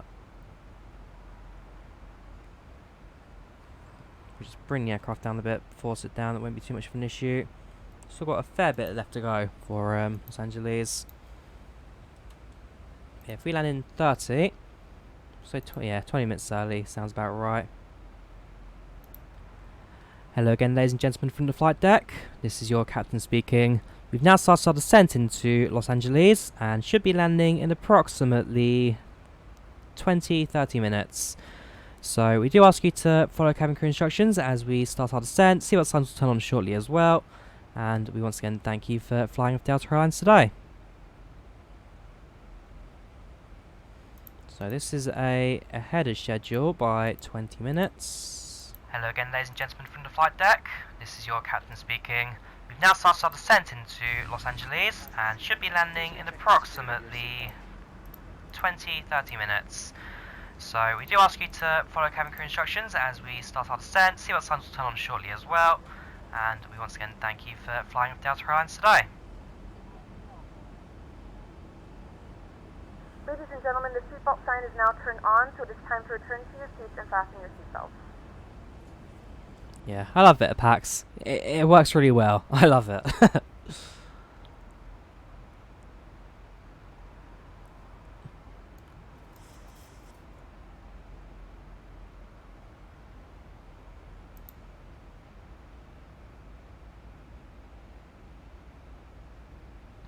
Yeah, we're definitely too high. I might actually do a holding point at Boyle.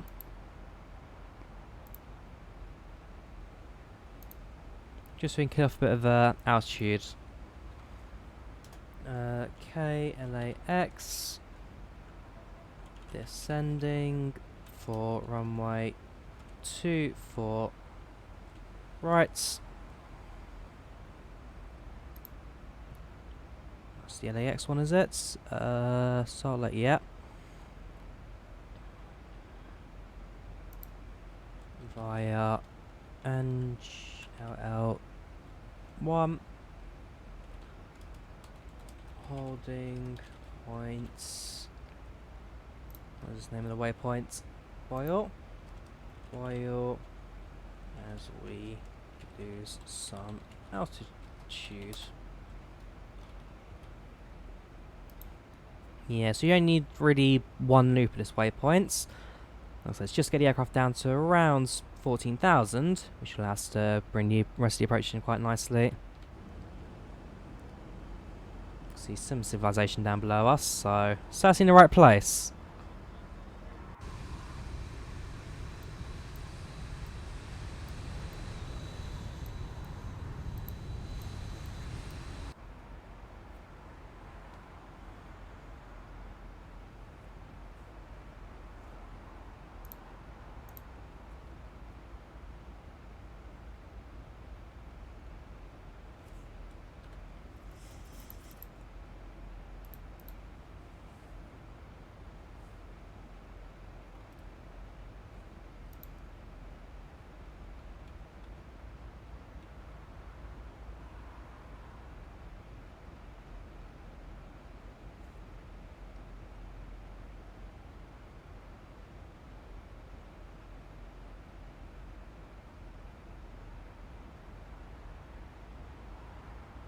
Yeah, so soon pass through 21,210. Again, transition 18,000, so sorry, 16,000. So switch over to that in a little bit. I've noticed that our speed has increased slightly as well, although it hasn't told us to use spoilers just yet, so we'll keep it as it is.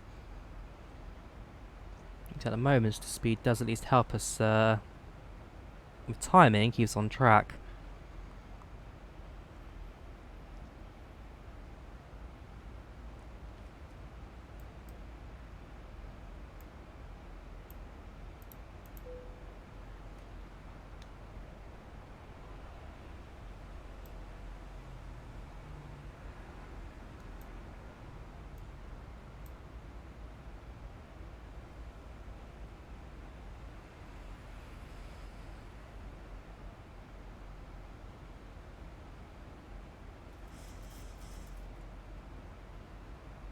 Down to 18,000. Execute that. It's not a massive drop now. Down to the altimeter. Set.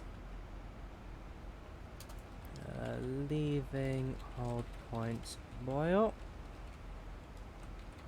Continuing Kilo AX.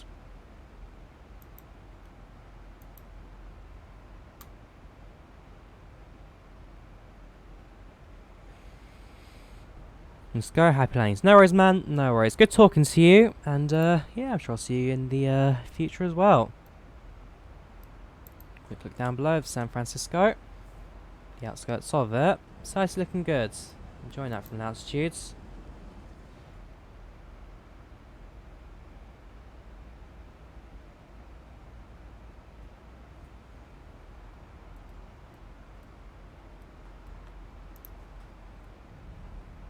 Let's use some spoilers now. Slow the aircraft down. And get a landing back in action as well. How far are we? 43 miles till 4,000. That's plenty of time. Most low were the flaps as well within that time. Switch back to LNAV. Hopefully that should manage the descent as well.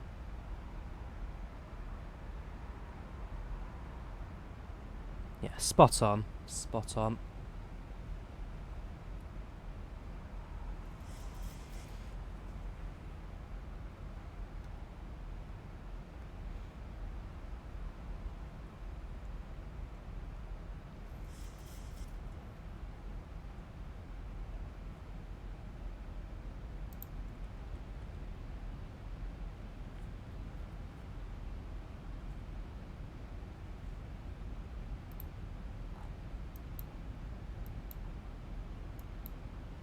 So currently over San Bernardino. Spoilers retract. San Bernardino. Made a loop. And now continuing. There's two aircraft as well nearby. They're continuing on to Ontario, so not an aircraft I need to worry about.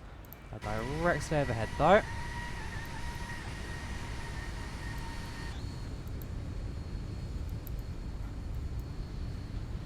What's that down there? Flashing at me.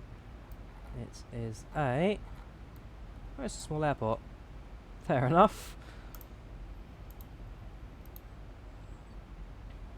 2 aircraft ahead of me directly. 7,000 feet below though. I presume they're also on the approach path. Quick look, I can see that there is another Delta... hang on.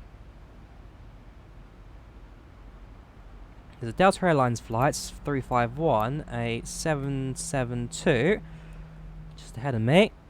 And there's also another aircraft. Okay, that makes sense. It's a China Southern, a 787-9, also making the landing as well. So, yeah, I'm number 3 for landing as far as I'm aware. There's also an American Airlines just to my left, but he's not made much sense. He's not put a flight plan down or anything. American 2581.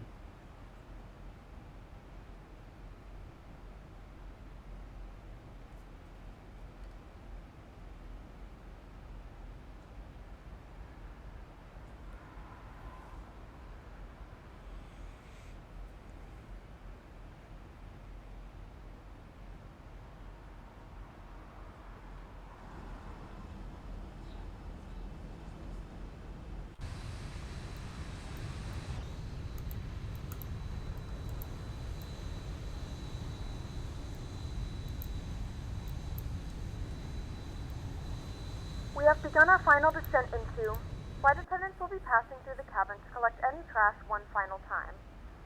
Please ensure tray tables are stowed and seats are in the full upright position. Please also store any carry-on items either in the seat back pocket or under the seat. No worries, Vincent. Glad to see you're sticking around for landing. Wi-Fi related tasks and stow any larger electronics. Surely passing below 10,000. Landing lights on.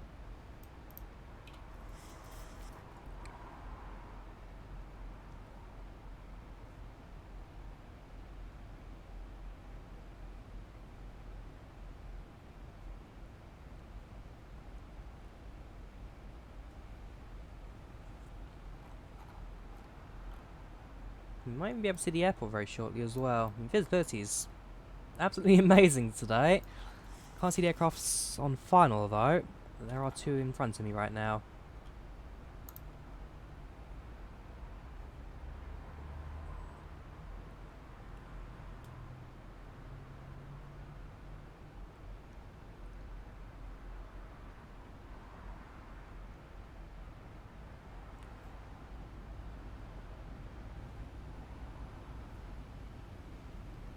So we'll lower flaps shortly. Not just yet though, we have got a little bit of time left. We can go with higher speed. I mean the airport's still about 30 miles away from us, so about 25 we'll start lowering it, slowing the airspeed down and yeah, making ourselves into land.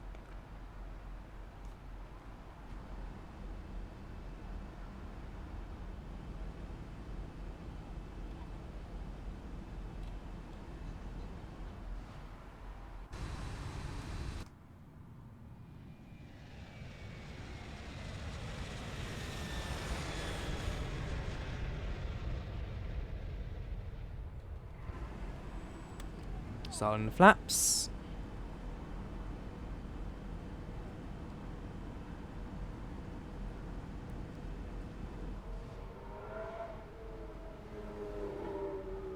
Motorbike.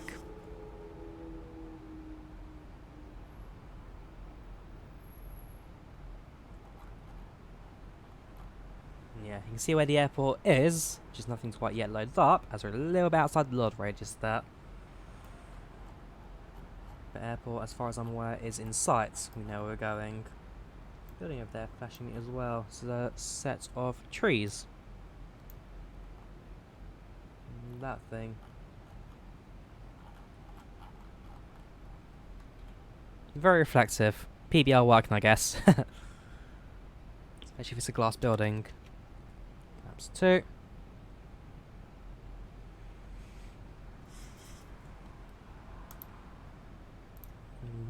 There's no aircraft coming to land behind me as I can see.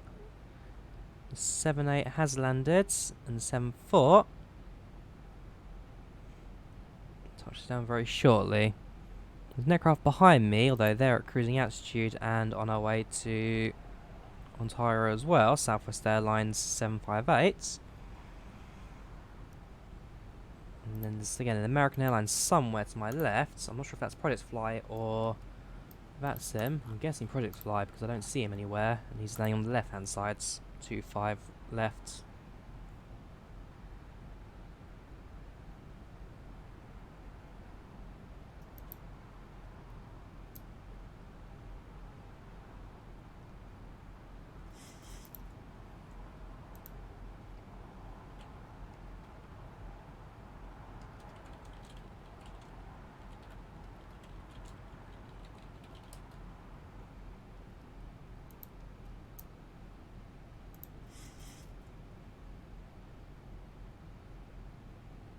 A little bit of a wind change there.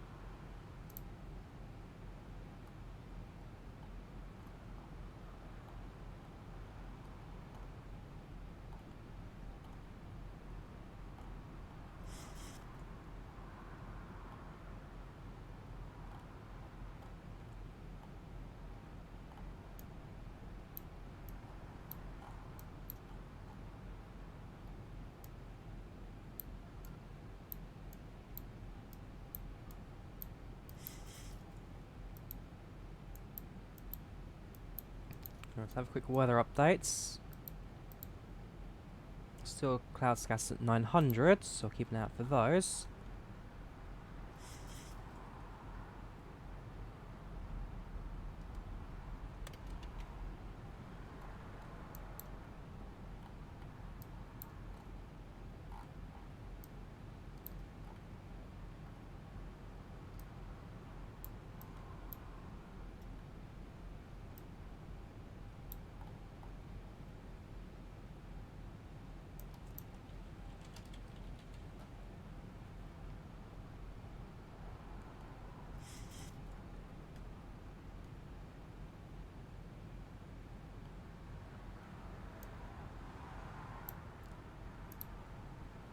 There we go, down to 4,000.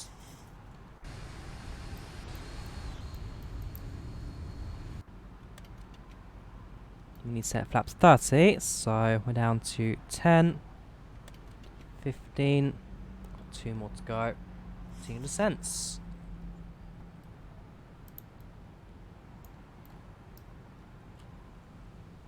The 7-4 in front of us has now landed, so that's no problem anymore. We are number 1 to land. Love CFM56, absolutely, absolutely. CM56 7B, 7A technically is a little bit better because it doesn't have a smaller fan base. What the Airbus A320 uses, but no, the 1B better. Get more of a buzzsaw. Right, so Jetstar next waypoint will also be the intercepts, I believe, for the ILS. In the moment, we'll continue descent from 4,000 again. So we've been holding at 4 for a little bit. And as soon as we reach it, descend again. We'll go for the next stage of flaps. And there we go. In fact, we won't use the flaps just yet, since we're going slow enough. And there's a runway in sight.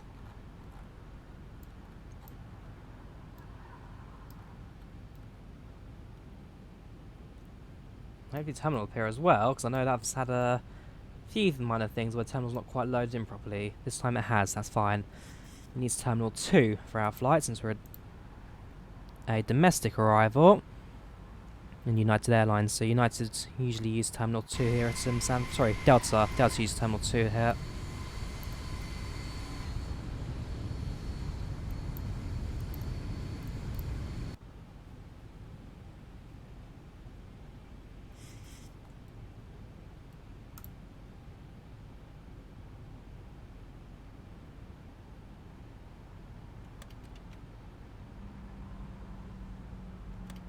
Set the auto brakes to 2. Let's do a quick pre-landing checklist. So landing lights set, brakes set, flaps 30. Yeah, pre-landing checklist completes. Don't like CFM Leap 1A or 1B, too quiet. Problem is that though, these days there's a lot of regulations surrounding sound around airports, as well as sound on board. So in the 737NG, because there's so little soundproofing between the aircraft and the external, that's why it can be quite loud. I mean, you fly an Airbus A320 in comparison, same engine, although, like I said, bigger fan blade diameter. It's a lot quieter because there's a lot more soundproofing in the walls. So the Leap engines kind of make the engines quieter. It also means that there's less need now for padding in the aircraft, which adds some more weight. How do you get this game? Laminar Research. If you head to, it's available on Steam. You can also get it on the Laminar website as well directly. I'm using a modded aircraft and some modded scenery as well, mainly clouds, the airport's defaults. But it costs about $60, which ain't too bad for what it is. If you also use Steam as well, you can find a few discounts. Gear down.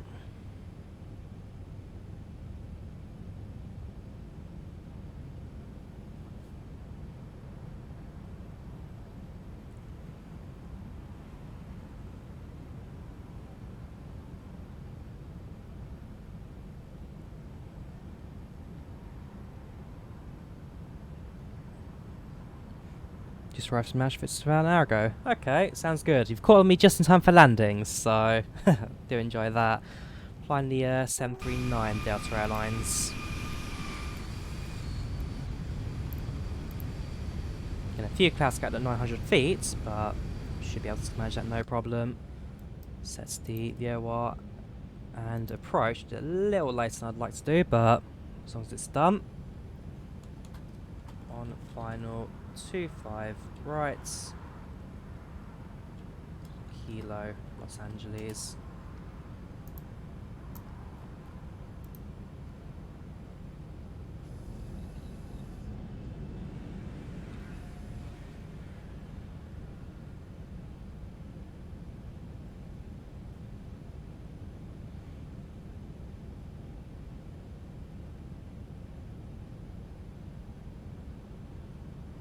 Alright, let's go some manual flying.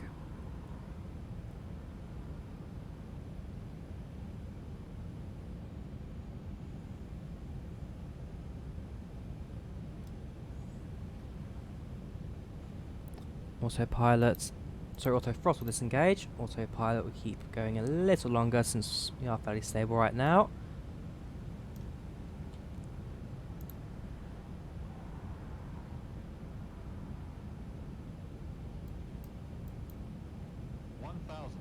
Autopilot disconnects.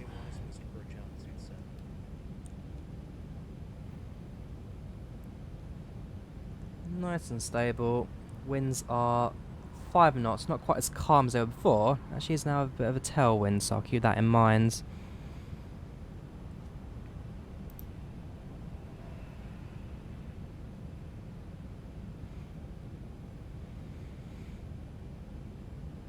Why aren't you using flaps 40?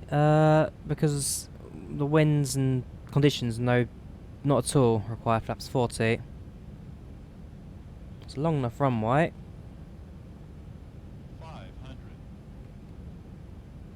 And we're sending it 1-3, well, it's 141 now, but initially it was a 138 touchdown. 300. Flaps 40 only ever released for emergencies and really bad weather, like Cat 3 landings. Normally flaps 30 is more than enough for landing in a 7.3. 100. 5 slow. 50. 5 40. Slow. 30. 1. 10. I love an uphill runway, means we get to float some more. 114, ain't complaining.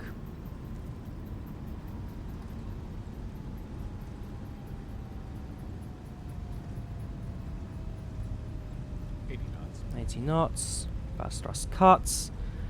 We're down to the end of the runway and then exit on the left hand side.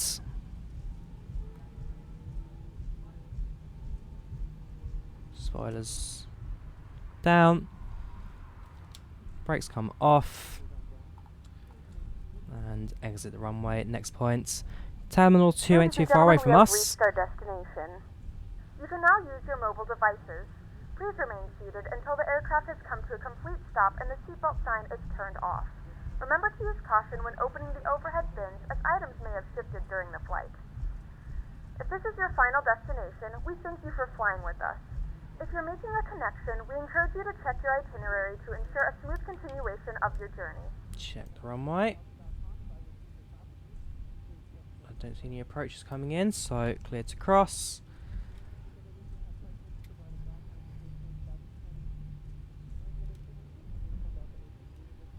And there we have it.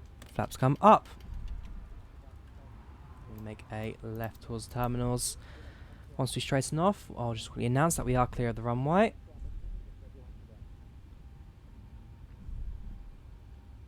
And then once we're at gates, I'll start doing my turnaround for San Francisco. So, clear of runway. LAX traffic. And landing lights can come off. Taxi lights active. APU starts up.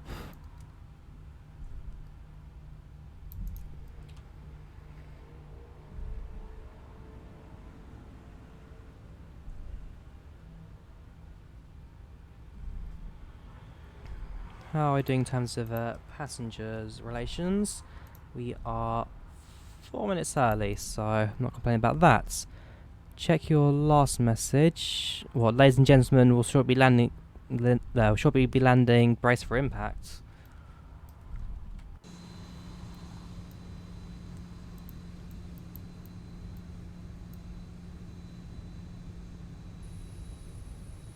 There we go. APU is active. And terminals just up ahead.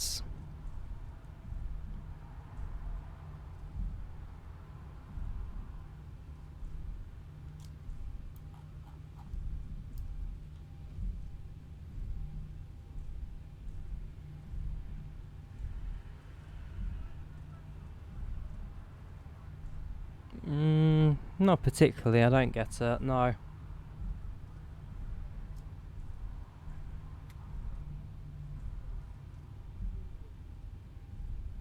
All I know is that last time you attempted to fly to Los Angeles, did you not run out of fuel midway through the flights and crash into a desert somewhere? Because that's what I seem to remember with your flying here. Flew on Norwegian 738s last week. Sounds good. Next time I fly Norwegian 738 will be on the 5th of January from Helsinki to Gatwick.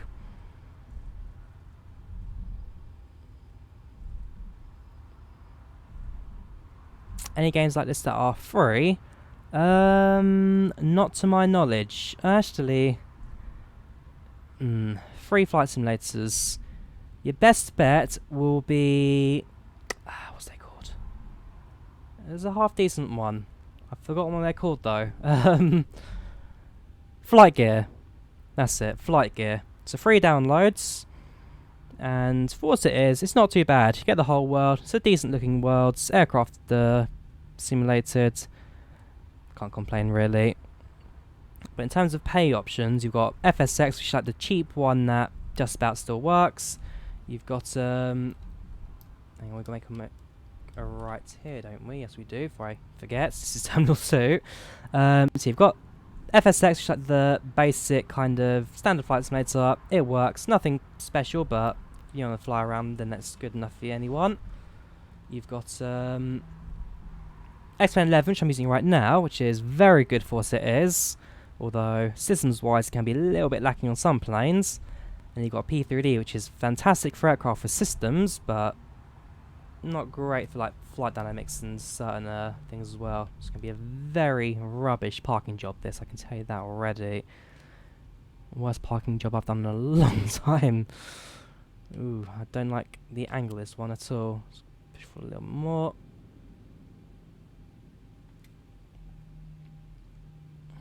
Can I bear to look? Parking brake set. APU active. Packs off. Bleed switch. Engines off.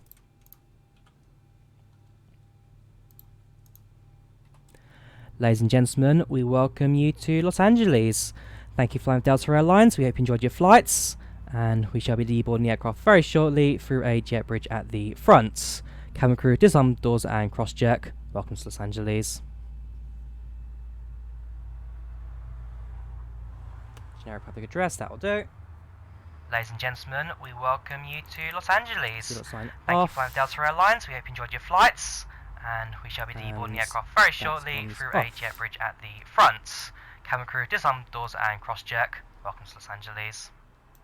That's all fine. We can turn off the strobe lights now and taxi lights since we have stopped. AP is active. Shortly, we shall China Airlines flight 120 when activated. I'm not sure what happened to China Airlines 120. I'm not too sure. Ground services, connect GPU and set chocks. Ground power active. That comes off. That comes off. And yeah, we'll open the doors and all that, but we don't have auto gates. Yeah, this is a terrible, terrible parking job.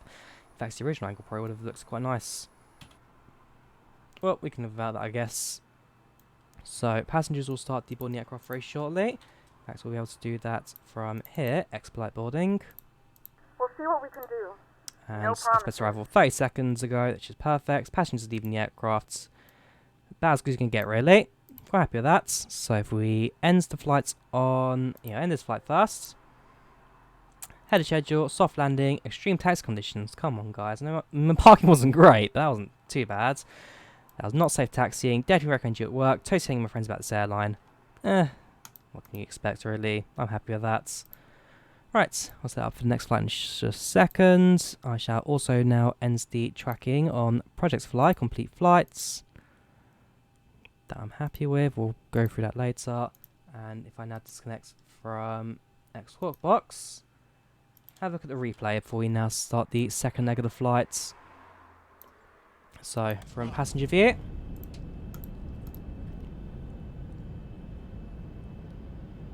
Caught fire just after parking. Right, okay.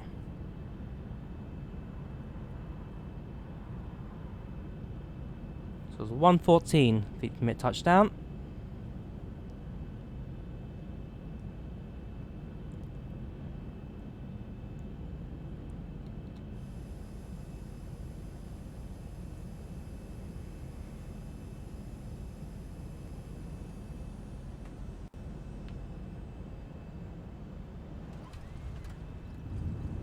Yeah, I'm happy with that. That looks rather spot on. Have a look from the external view as well.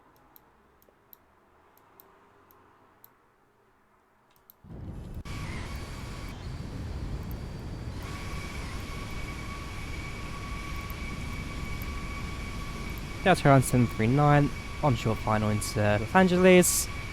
Aircraft's looking stable. I'm not sure why it's a little bit laggy, the frame rates. No, it gets picked up now. Yeah, short final of the aircraft looking stable. Winds like sails, a slight tailwind, but nothing major. And yeah, so a little float as well on the short final bit. But perfect touchdown. No complaints there.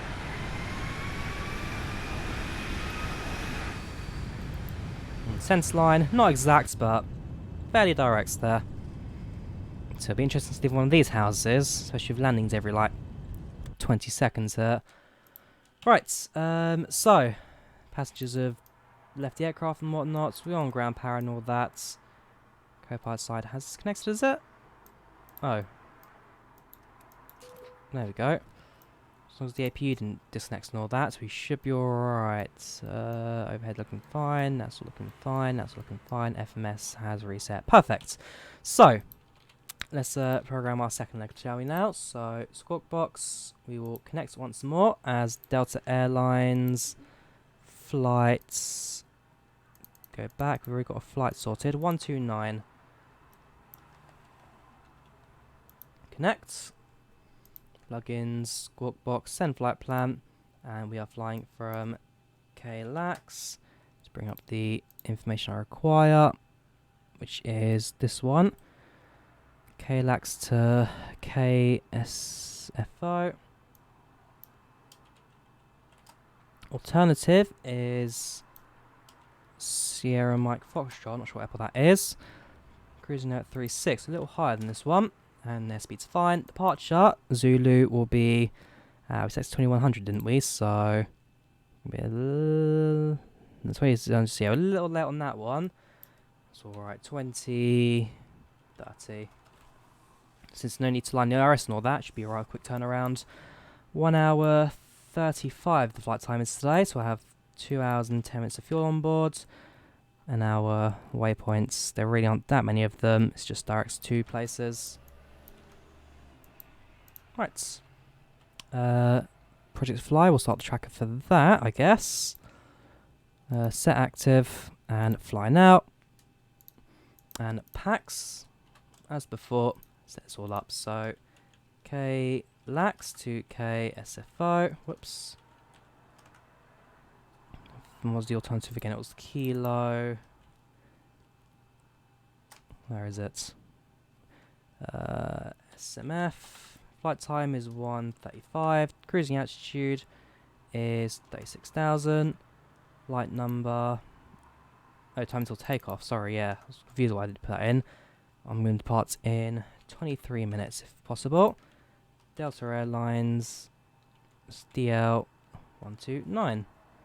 Aircraft 739. 125 on board, fair enough. Not a very busy aircraft today. And go.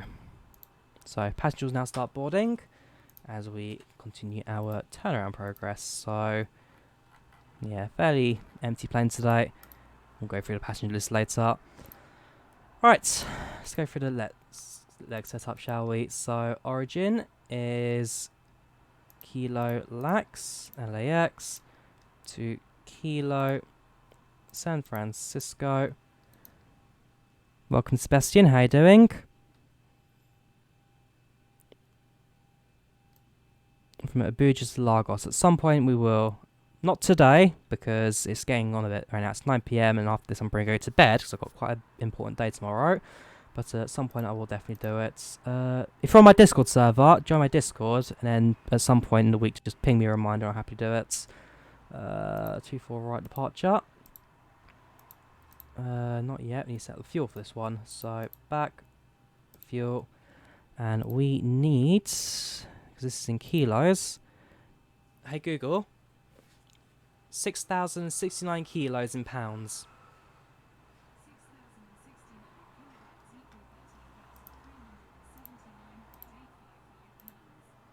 13,739. Thank you, Google. Right, so set up now. Reserves 1.1. Cost index is 5. Cruising at 360. Cruising average winds right now is 229 to 38. So they should be a little bit better for us this time.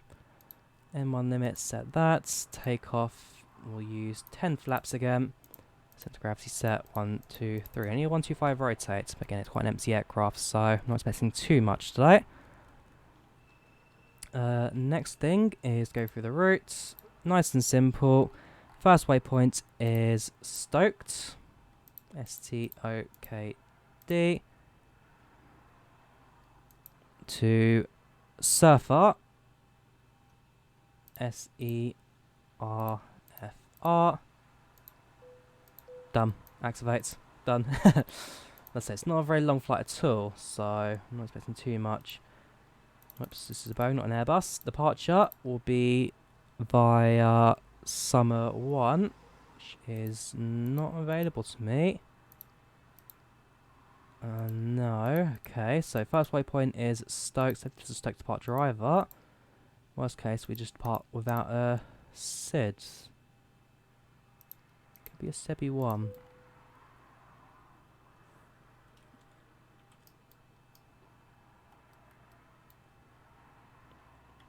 Okay, definitely not a SEBI 1.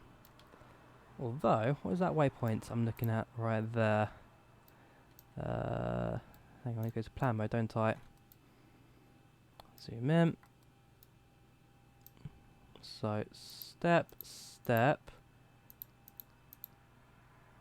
Technically, it will do it.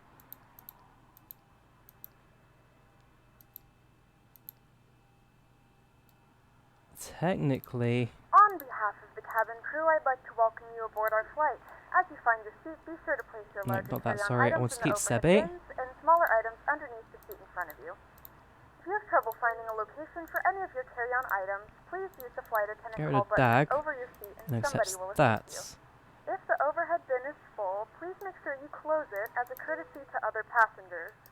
Please double check that all your items are put away so that the aisle is clear and other passengers can make their way to How their long is seats. this? 22 miles, If 23 you're in miles, an emergency 172. exit row, Yeah, please I'm happy with include that. exit seating responsibilities in the card in the seat back in Right, front scout of to you. map If mode you're not able and to comply zoom with these back actions, please in a let bit. a flight attendant know so that way you can be Right, reseated. flight plan set, Now's the takeoff's time all to get out set. any last-minute 3 text points messages if to you need trim. to, but we ask that once we depart from the gate, you put away any laptops or tablets.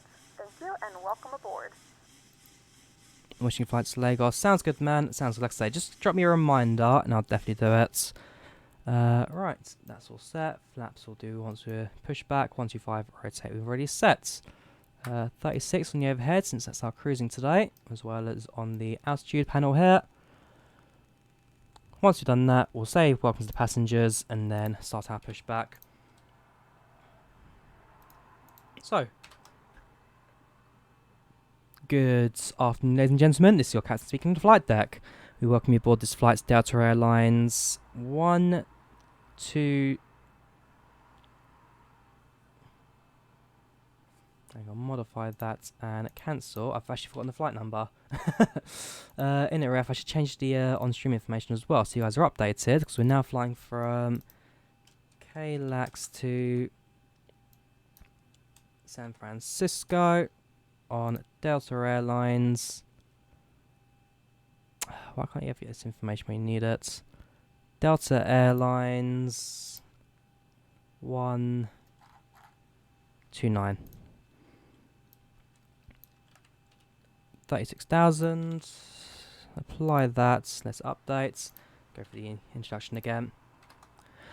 Good afternoon, ladies and gentlemen. This is your captain speaking from the flight deck. Welcome you aboard this flight to Delta Airlines 129 from Los Angeles to San Francisco with flight time of only 1 hour 35 minutes. So it's basically a nice quick flight today. Weather's looking good. Slight cloudy is on our approach, but otherwise turbulence should be kept to a minimum. And it's going to cut me off early. You can have that, whatever. Good afternoon, ladies and gentlemen. This is your captain speaking from the flight deck. Welcome you aboard this flight to Delta Airlines 129 from Los Ground Angeles to San cockpit. Francisco. Please show me where you want to go. Flight time of only 1 hour 35 minutes. So it's basically a nice quick flight today. Weather's looking good. Slight cloudy is on our approach, but yeah, sometimes it cuts you off early, sometimes it doesn't. Request pushback, and let's get ourselves on our way. Tow is driving up. Quick final check of the overheads. That's looking good. In fact, did I want... set my departure. Because runway 24 wouldn't be active right now. The wind's heading the other way. So what I'd probably want is actually a 06. Hang on. I want a, inward facing 07. Good afternoon, ladies and gentlemen, and welcome aboard. Please note the cabin door is now closed. We ask that you make sure that all devices are in airplane It's this mode runway and here the on the larger inside I devices are want. now shut down and stowed. If you 7 have not left I already, want. Please fasten your seatbelt and verify it is low and tight across your lap. Okay, all doors and hatches are closed. Ready to connect. Yeah, that's why I couldn't find Cabin it. crew, I said prepare doors for the departure, cross-check, verify straps, and stand by for all call. Some of these departures are really weird.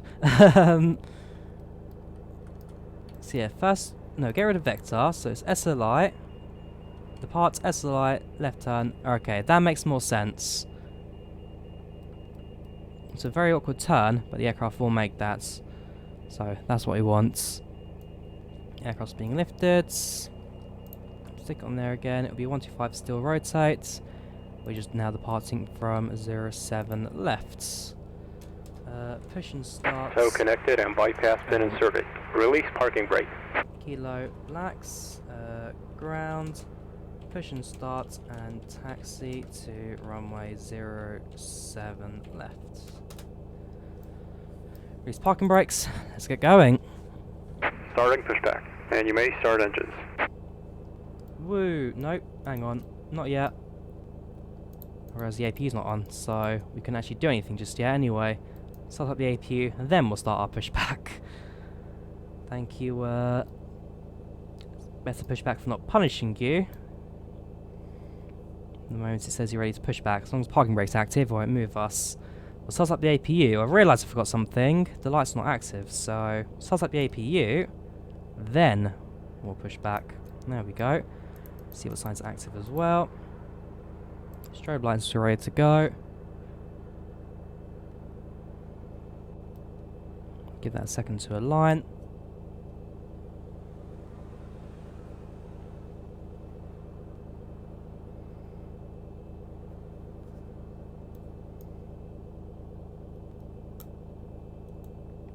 And ground services. Yeah, still set the GPU. Thank you not for disconnecting that on the left. Right, APU active, APU bleeds, GPU off, and now disconnects GPU. Try again, shall we? Parking brakes released.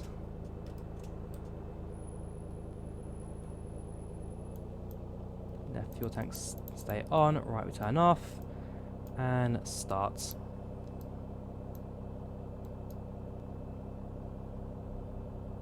Perfect. Crisis averted. My own stupidity. Engine to start. You will notice a light illuminated above your seat. When this light is illuminated, please fasten your seatbelts low and tight across your lap. To fasten, insert the metal fittings into one another and tighten by pulling on the loose end of the strap. To release your seatbelt, lift the upper portion of the buckle.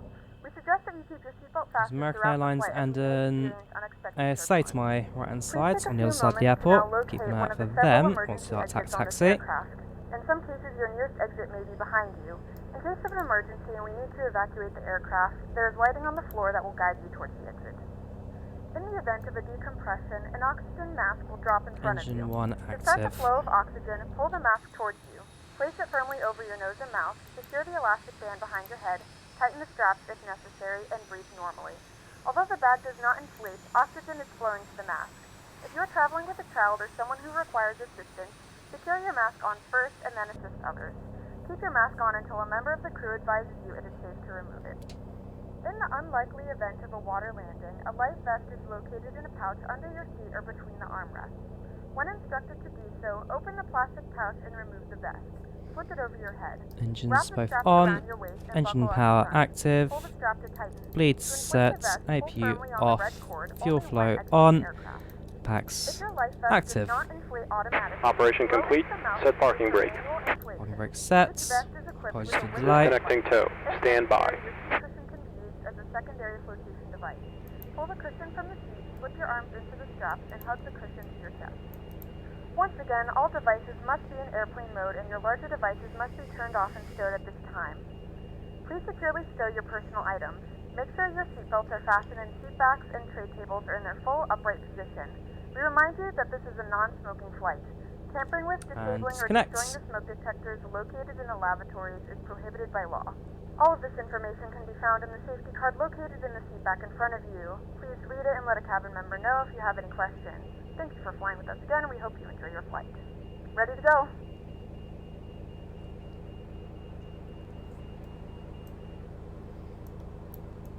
Tow is disconnected and bypass bin has been removed. Hand signal on the right. We'll see you next time and have a safe flight. Thank you very much. Co-pilot side will see that. Flaps down. Everything is set. TCAS is still on. Never turn that off. Just in case, now looking on the right hand side for the hand signal.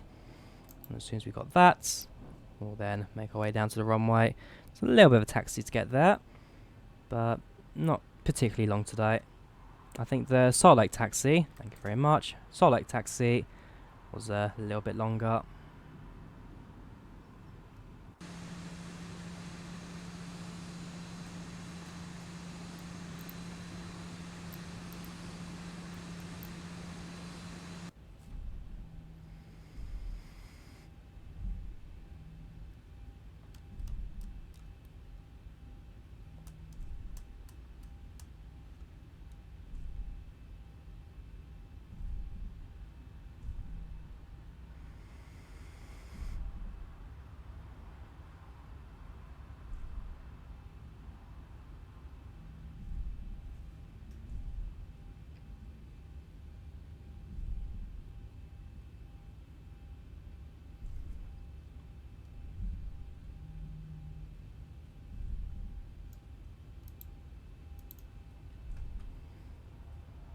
Alright, so see if the other aircraft are taxiing themselves. I don't think so at the moment. I believe we'll be the only aircraft currently moving through San Francisco. Sorry, I keep doing that. Whenever I do multiple legs, I now say the final leg where I'm going. I'm currently in Los Angeles. Los Angeles where I am. I'm the only aircraft moving in Los Angeles, and we'll see what happens in San Fran when we do get there. Yeah, so short taxi through LAX.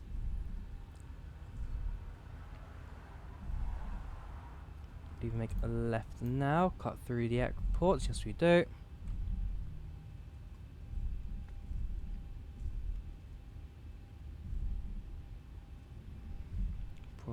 Project's flight is active as well as PAX, so tracking's not going to be a problem.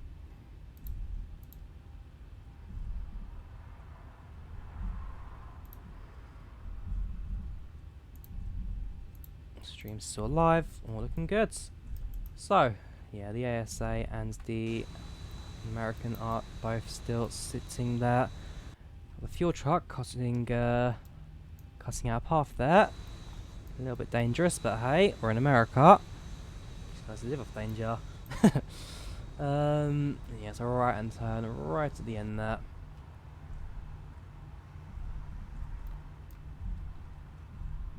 Fuel usage restriction required. Fair enough.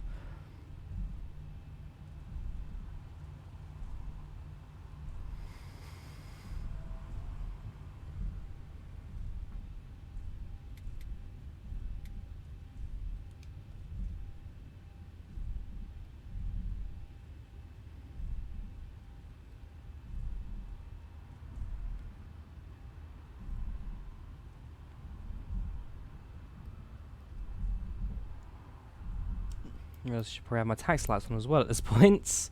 Everything else is on as required.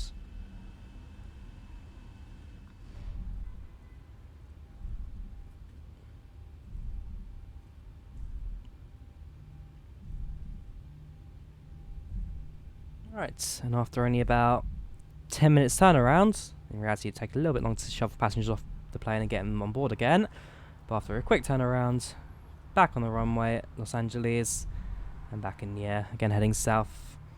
Winds, like I say, should be more optimal for us today. At least more on this flight.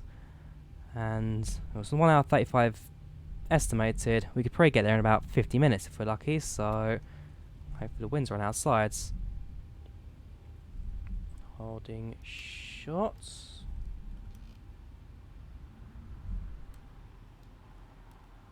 So parking brake before we roll, because we are right on the edge of an active runway here.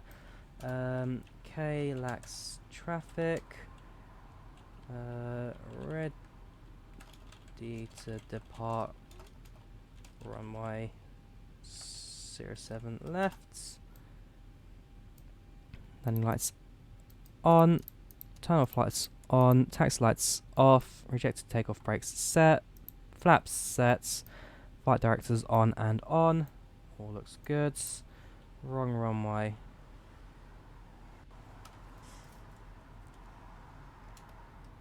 Uh, 07 out is preferred runway with wind starting to push westward.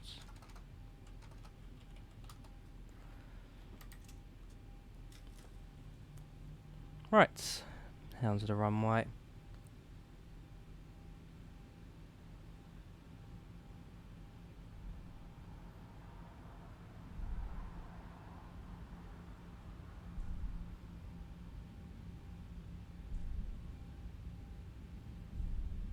Yeah, we have those that go against flight radar.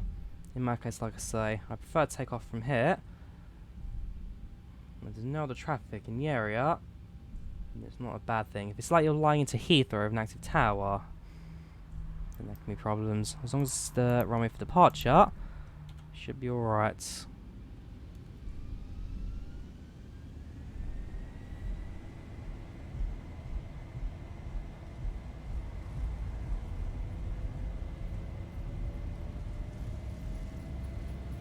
knots. 80 knots.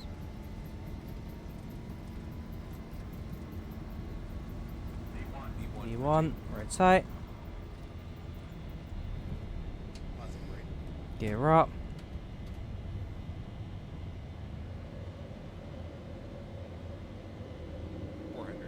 400. Flaps up.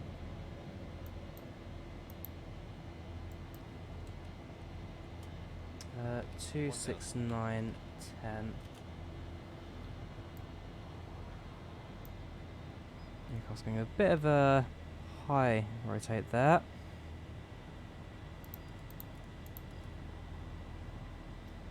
Lock the gear in place. Start raising the flaps as well.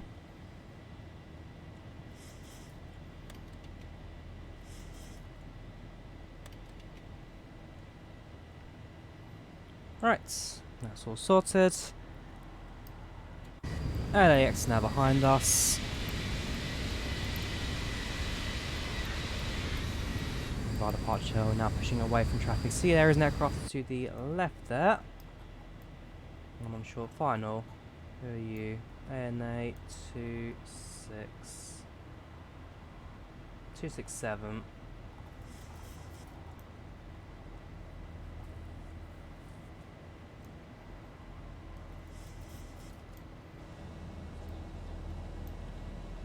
Yeah, passengers are sitting on the left hand side. We'll actually probably be able to spot it quite easily there. Going into land.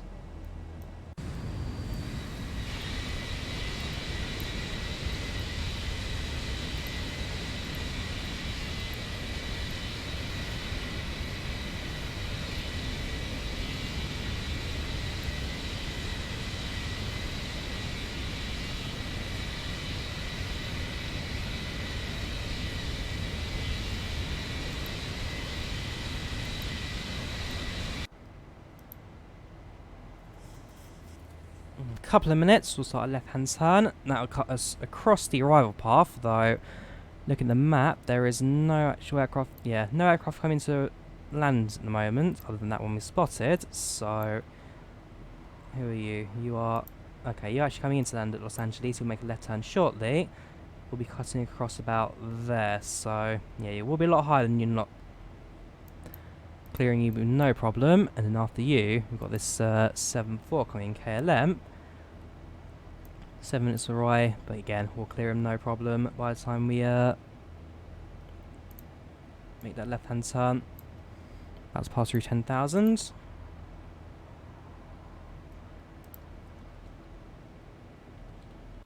and gentlemen, we have now passed 10,000 feet. You may turn on larger portable electronic devices. This is also a reminder to please keep your seatbelt fastened throughout the duration of the flight and do not form a line near the lavatories. This aircraft is equipped with onboard Wi-Fi. If you wish to connect to the Wi-Fi, you will be required to pay a small fee. We do offer complimentary in-flight TV thanks to our partners. Connect to the Wi-Fi to find out more information. So one thing I like about Norwegian, the Wi-Fi is free, which is actually a little benefit flying them. So that's why I'm quite excited also for my January 5th flights, because I always knew Norwegian had Wi-Fi, even on their 7.3s, but I never knew it was free to connect to, so it's just fun that way. And also, spotted a spelling mistake on the last one. Let's see if it's been corrected in a year and a half. Basically, on the engine type, they mislabeled it as an XMF 52. Sorry, yeah, XFM 52, not a CFM 52 engine.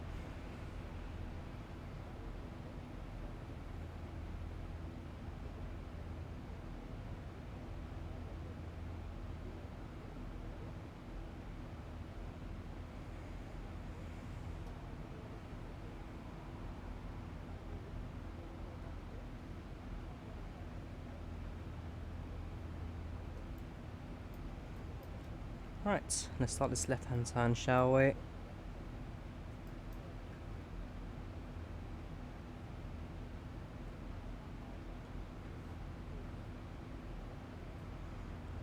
Yeah, 16,000, plenty high over the city for the approaching aircrafts. Fancy powder back there as well, I must say. And I'm using the Environments Plus add-on, so the Lua clouds. I've always liked these clouds best when it comes to explain graphic mods. I find this much better than XenVira. I find it much better than the other add-on options. past 18, stand down to mid up. Environment X, while it's still 2D flat clouds, at least simulates a very good job in the way it looks. I mean, that cloud there, and there's another cloud to my right, as there was. Yeah, these clouds you wouldn't find too far off from real worlds.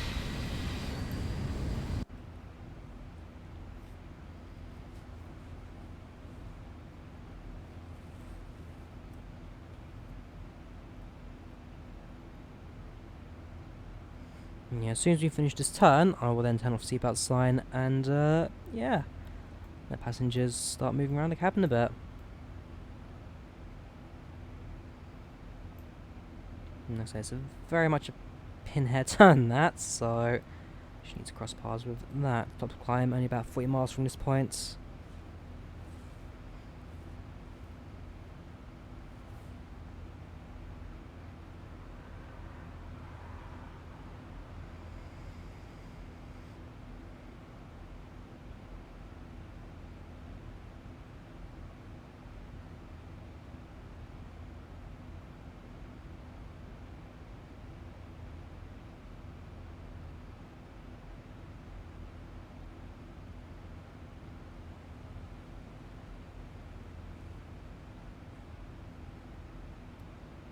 Yeah, so back on intercept, back facing towards the airport again, and yeah, shortly going to make our way back en route. So full 180, we've basically done that.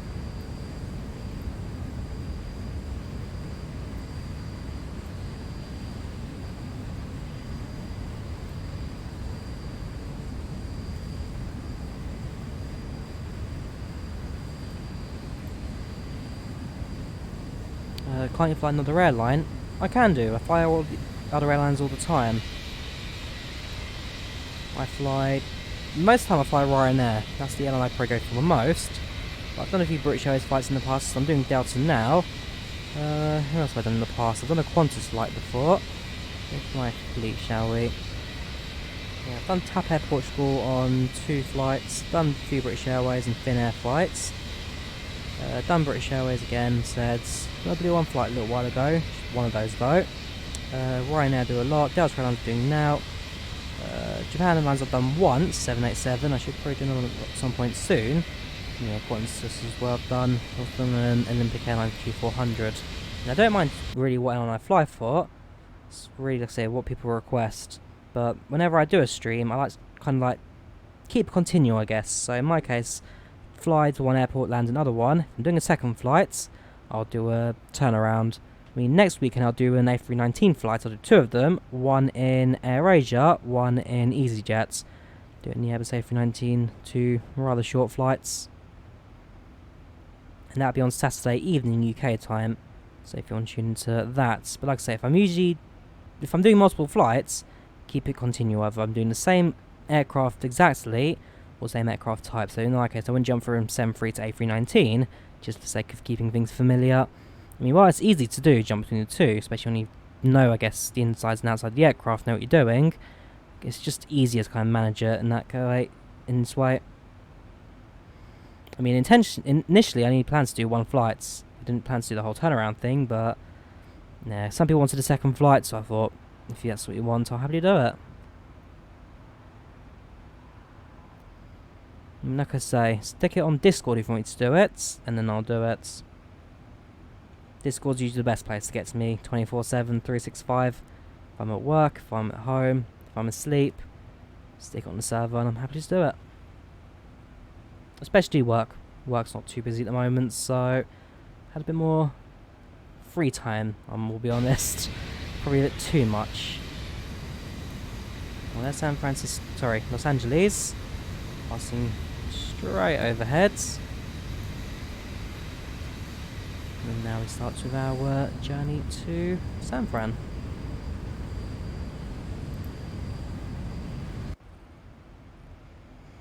Did I turn off seatbelt sign in the end? No, I didn't. Just quickly set that up as well so passengers will be able to start moving around the cabin.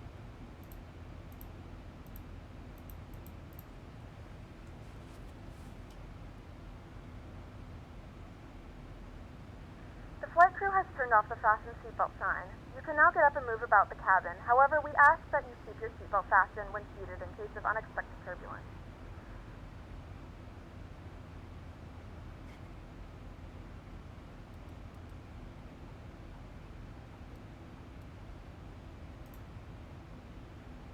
Yeah, so ETA is only about 40 minutes in San Fran, so it's not a very long flight at all, this one.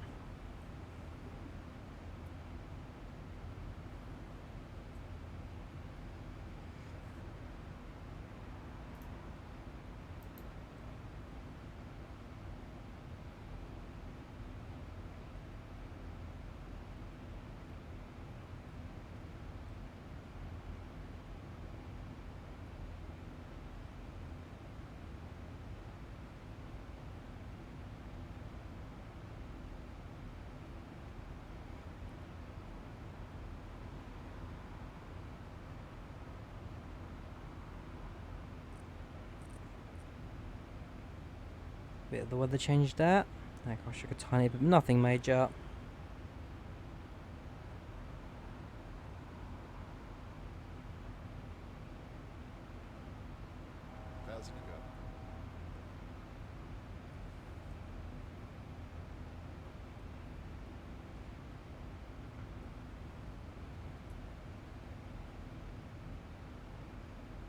Welcome, Tarasari, how you doing? Terrasai, am I saying that right? I can't see your name properly. Terrasai, how you doing, man? How you doing?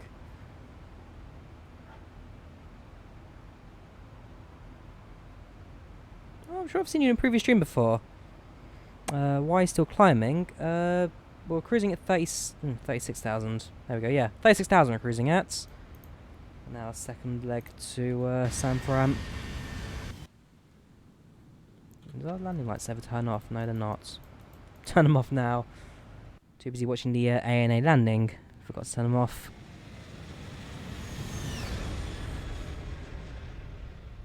Sounds beautiful, can't lie. Yeah, so about 30 minutes cruising and then making our way down. You'll find how am I? Not bad, not bad. Glad it's Friday, glad I'm not working. And volunteering at the local miniature railway starting tomorrow, so very excited for that, that's for sure. When this stream ends, I'm going to have a quick shower and then head to bed ready for that in the morning. But yeah, it's all looking good for me at the moment. It's only a short flight, it's M39, so being in the big aircraft, of course, will be interesting. Yeah, it's good to hear you're doing alright, man. We'll be serving complimentary drinks and also excited for the Train Simulators 2020 release. That's going to be on Thursday. Definitely stream that one. And yeah, that's it really. Working on the railway. Train Simulator coming out. Microsoft Flight Simulator coming out. And yeah. Message retracted. I'm sorry, Sebastian. I'm not sure what you said there. You're going to have to say it again. Cruising altitude is 36. Yeah, 36 this leg.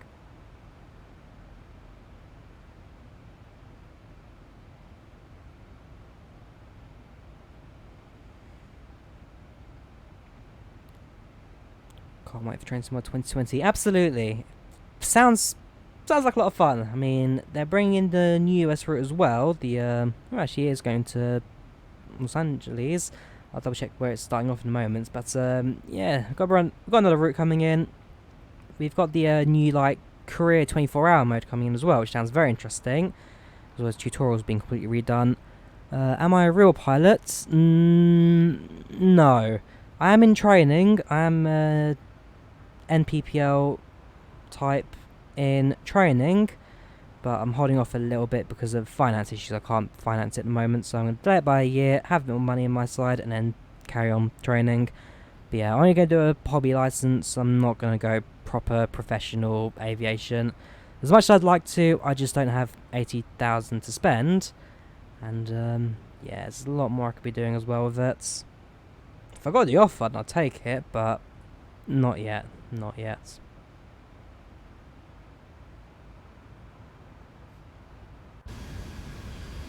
I mean, like most simmers, I do it because I can't afford it. Yeah,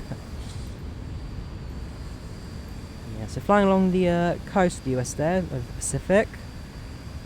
Both airports along the Pacific coast, San Fran, Los Angeles, so yeah, I'll be seeing that for a fair bit. Fairly hazy, clouds coming out of nowhere, so see how that affects our visibility. And I should also get weather updates in Los Angeles. Not map, sorry. I want airport, KSFO, quick refresh, few clouds, 4,000s, scattered at 18,000, winds of 14 knots to 60. But otherwise it's looking fairly standard. 2999 is the altimeter currently, so we'll set that on the backup. Standby. 2999. So that's on the backup as well. 2999.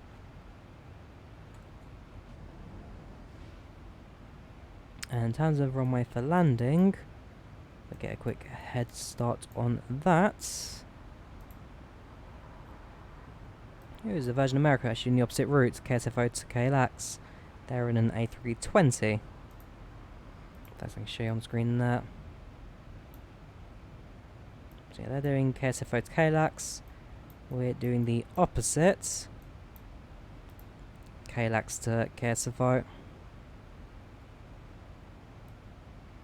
If he's departed on that runway, let's figure out what we're going to be using to land myself in a bit. Flight radar to the rescue.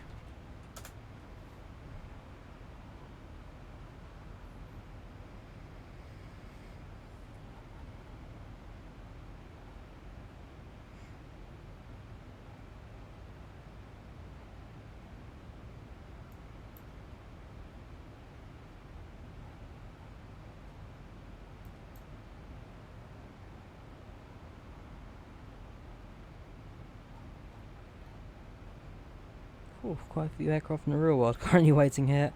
Any aircraft on final? Yes, there is. You're landing from Phoenix on 28 left. Thank you. 28 left it is. Arrival ILS 28 left on the reset altitude already. Come on, it's got plenty of flight to go. What approach have we selected? At least what's the flight plan given us? Saying we should use a Surfer 2 arrival. Do we have a Surfer 2? Yes, we do.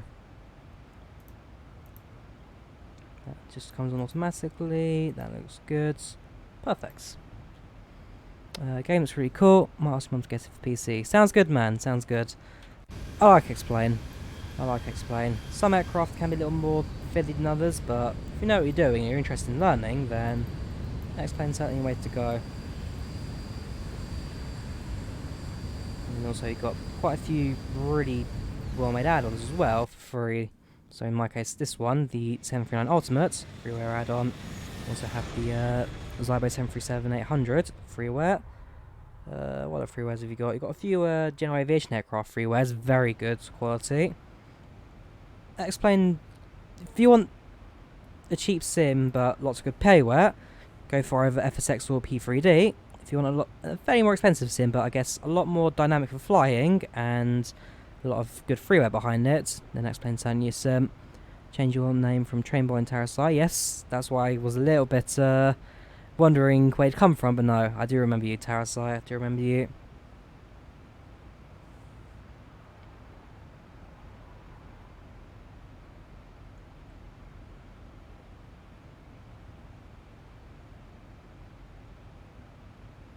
What's happening to ASA 417?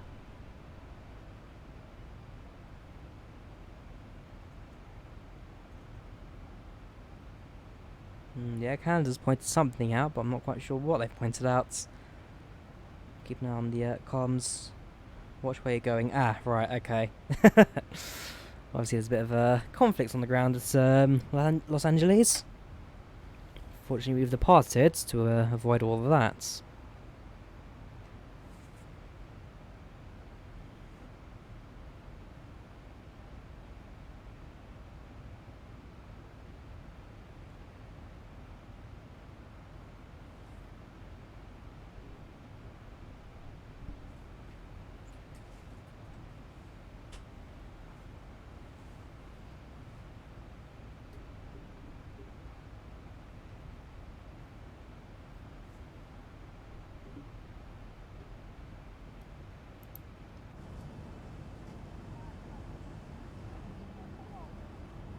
Yeah, flying with the blended winglets there. Sorry, the oh,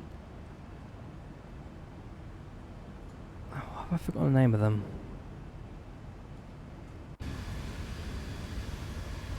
Sharks is New Airbus one. I don't know why I have sharks in my head. Scimitars. No idea why I've forgotten scimitars, but yeah, flying with scimitars. Certainly a good looking one, I must say. So the blended winglet from the old NGX, that's now a lot taller. And then the scimitar at the bottom as well, which creates a little extra angle to that. Apparently not quite as effective as Boeing were hoping in terms of fuel efficiency, but just about work. I also spotted a contrail to my left somewhere. Not anymore, so there was probably an aircraft there at some point.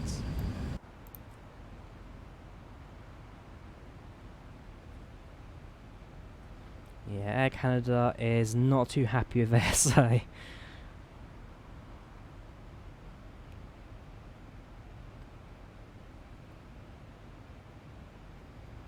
Dot wallop, always worth it. If you're that interested in having a go at someone, call an admin. I'll have a quick look. Top of descent. Again, because of the not so standardized descent, top of descent doesn't really appear on US flight plans there, after a bit more of a manual one. Europe's always been my favourite place to fly. The US, while there's less traffic to worry about, it's just not quite the same. I mean, like I say, transition altitude 18,000 compared to 4,000 to 6,000 in Europe, depending on your country. Altimeter's done in millibars, not pounds per square inch.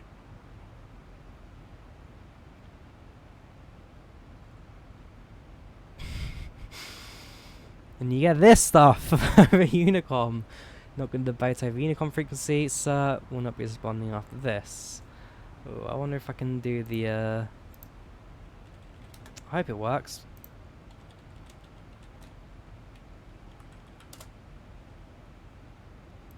Please work. Ah, doesn't work. Oh well, moving on.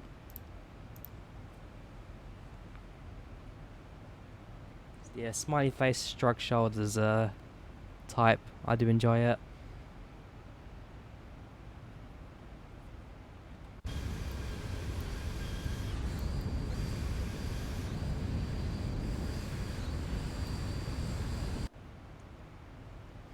Oh, 40 miles now till stocked. And then it's top percent straight after that. Like I say, it's not a long flight, this one at all. And you get one flight a day from Delta doing this leg in the 739. Most of the time it's 717 or a CRJ doing this leg. Not always 73. We actually get a few 800s doing this leg. Like I say, it's 900 you'll get once every day, once every other day.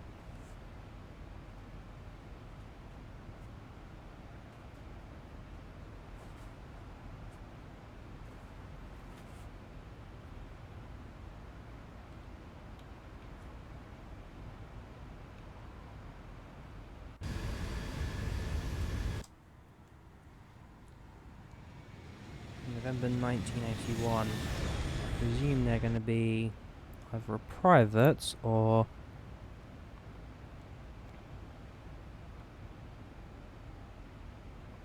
just not quite a tailcode. We're about halfway in our flight now. Ooh, an aircraft just appeared on my right hand side there, 1,000 feet below.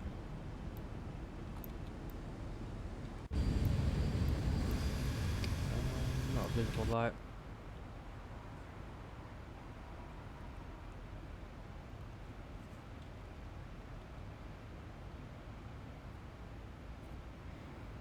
Four years ago you went to Zambia and you're an Emirates plane. To be honest, it was a really nice plane. Went some holidays 2015. Sounds good, sounds good. If it was an Emirates to Zambia, you'd probably be in a 330 if not in a 380. Or a 777. Emirates. Because like I said, the biggest aircraft I've personally flown in is a... It's going to be an A320. It's a bit bigger than an 737-800. But yeah, I've not really flown any massive aircraft yet, but the thing with me is I fly quite a lot. So this year, how many times I've flown? I've flown January I didn't fly. February I didn't fly. March I flew to Poland and back, and also to Norway and back. April I went to France and Spain. May I went to Greece, and Greece went to one of the islands as well via plane. So I've done 2, 4, 6. I've done 8 flights, 4 return flights. So I don't fly massive or very far, I just fly frequent.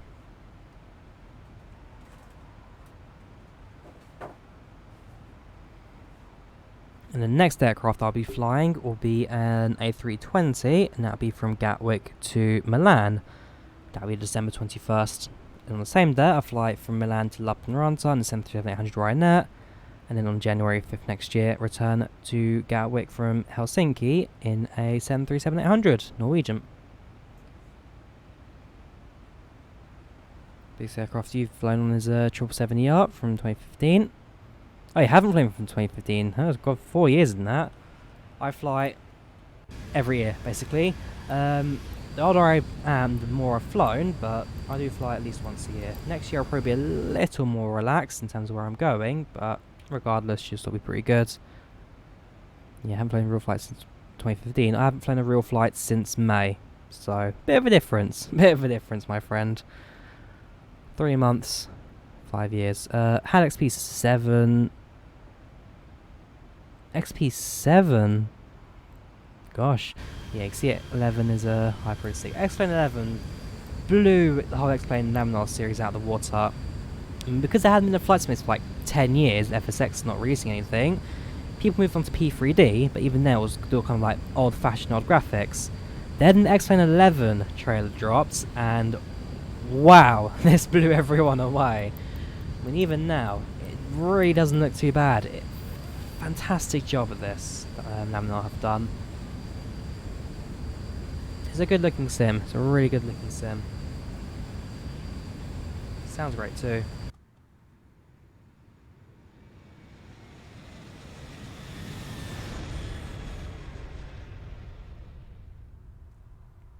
I mean, there are some things that FSX and P3D just won't ever be able to simulate, and that is just sounds and graphics. We'll see how FS 2020 comes out, because that's going to be a whole new engine, a whole new sim. But even then, has a lot to catch up with.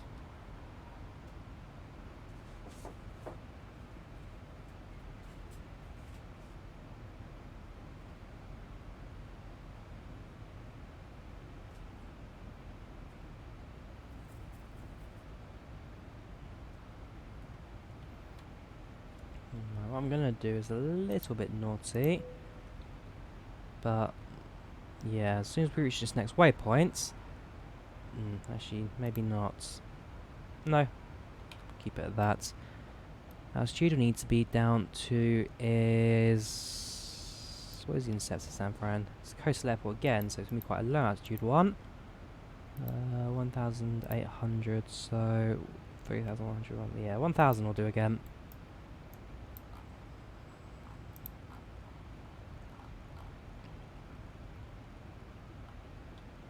This next waypoint needs to be at 3-1, so start descent, start making our way into San Francisco, I guess.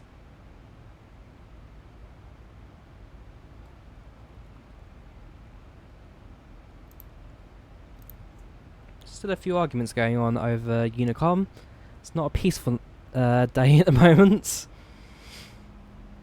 Like I said, I don't normally fly in the US too often, so it's just an experience. Europe seems to be a little well managed, a little better managed.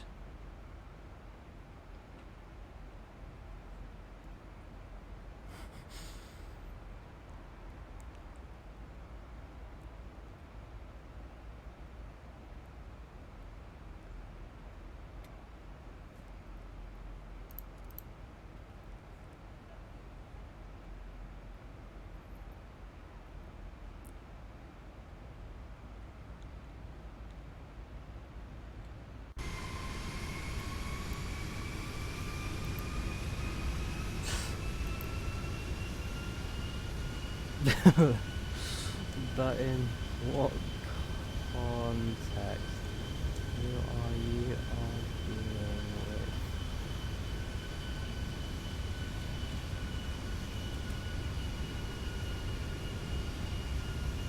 Unicorn has seemed into peaceful today. Happy face. I don't know. I don't know. Unicorn's been a bit of a mess today.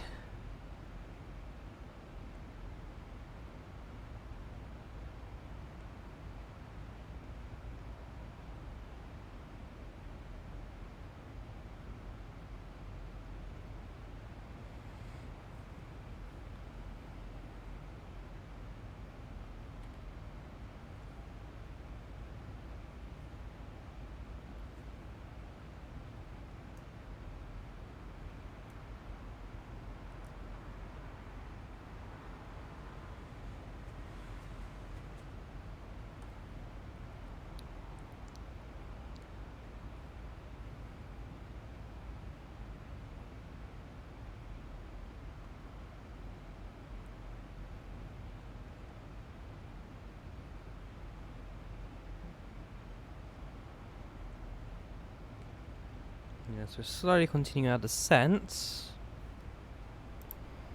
At this point, we are on the midway marker between two airports, which just shows you how long this descent will last us. And there's Los Angeles, there's San Fran. We're in the bang middle of it. But again, descending. Really is a tiny flight, this one. Set our approach already, although I should look into the frequencies as well. Flight flaps again. It's 1095, 284, 1955, 10955, and it's 284, 284. So similar heading to the runway landed earlier.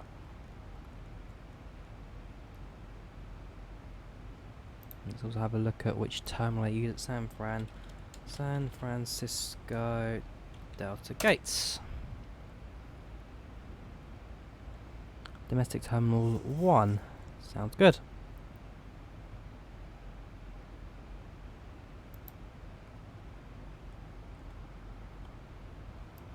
Ah, you got Delta Sky Club, so they are on the bit that sticks out perpendicular to the two cross points. Okay, that's an easy one to find. So continue to descent and then see how the landing works out there. There's not as much traffic at San Fran compared to Los Angeles. In fact, Los Angeles has got quite a lot of ground traffic at the moment. Certainly got busier since we departed. I guess it's later in the day in America, so more people are flying now, but yeah, there's certainly a lot more aircraft going on down here. One just departed as well. It's going to Seattle. Who are you? Oh, you're the November 1981, okay. I'm surprised. Do San Fran allow small props to land?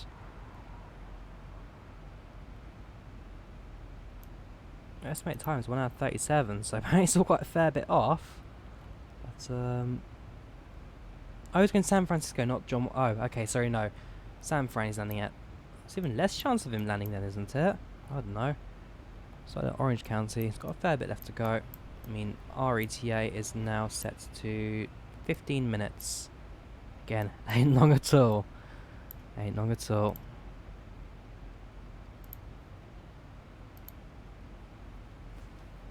If we're meant to land at 15, what are our passengers saying? 1 hour 5. Easily about 30 minutes early, I guess. Hello again, ladies and gentlemen from the flight deck. It's your captain speaking. We are starting our descent and we'll be landing in about 30 minutes. So we are coming in nice and early. Winds have been rather good for us. We should be number 1 to land as well. Should got our priorities for that. And yeah, it's been rather good. So once again, we do thank you for flying Delta Airlines. And we hope to see you on another flight shortly. Again, it cuts you off too early.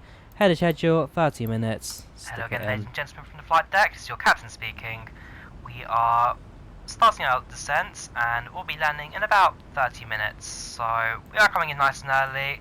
Winds have been rather good for us. We should be number 1 to land as well. We should got our priorities for that. And yeah, it's been rather good. So what can you say? Pax, really awkward times that can cut you off. The first flight was alright. The first flight did really well for its timings. I think the second one that's kind of messed up a bit. Yeah, we'll continue descent. Now we're at 290 passing, coming up to 280.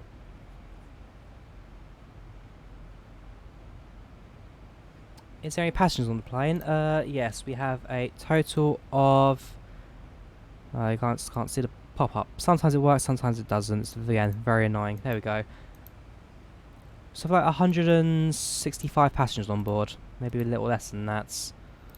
Yeah, these are the passengers' names.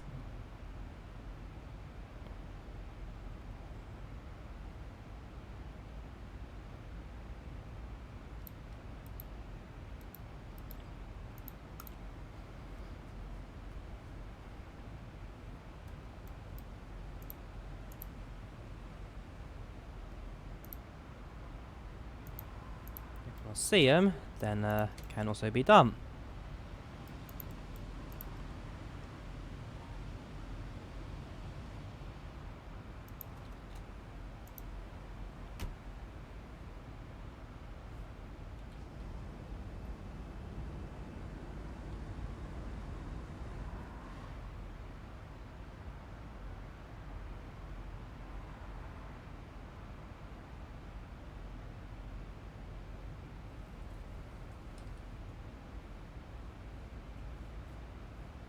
Oh yeah, absolutely. So the passenger menu, that's controlled by a separate add-on called PAX by TFDI Design. And yeah, it simulates the passengers from names, ages, like their behaviours. Again, a very nice little add-on that. $30, so not the cheapest in the world, but certainly again brings a lot of the sim to life, which I do quite like.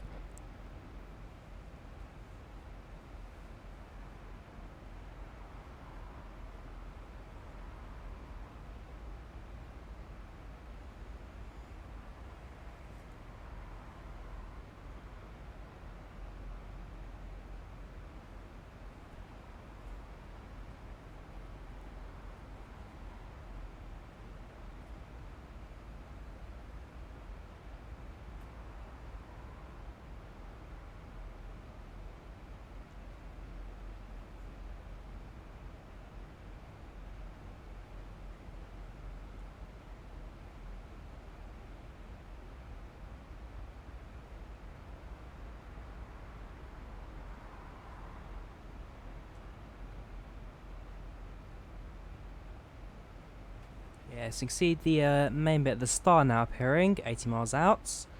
We'll be over that in a good 10 minutes or so.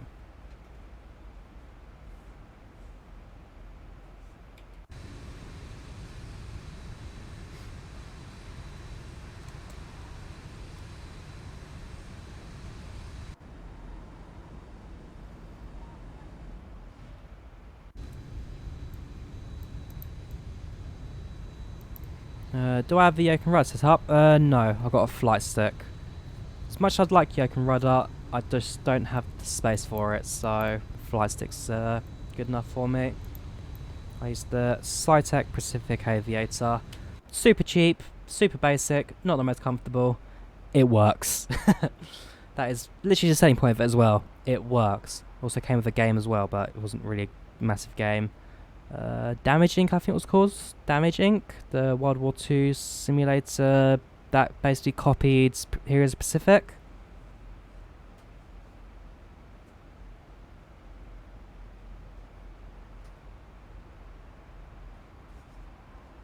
I mean, I only bought it because it was a tenner a game on the discount bin.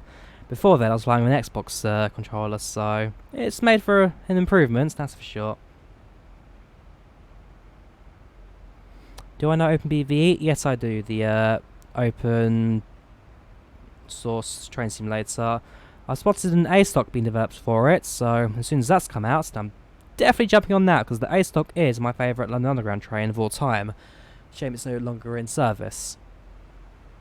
Ooh, we have controller. 12395.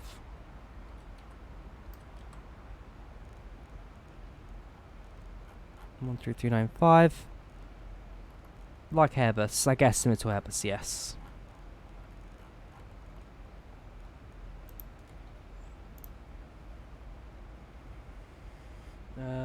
Combines for these airports. Cool. Good afternoon. This is Delta Airlines 129 with you at flight level 190. Delta 129 and Markel approach squawk 4607. 4607. Oh, let's go already.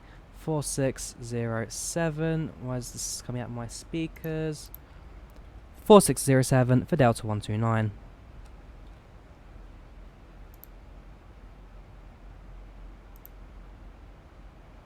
Output come out of my headset. There we go. Now you guys will be able to hear that properly, not just out of my own microphone.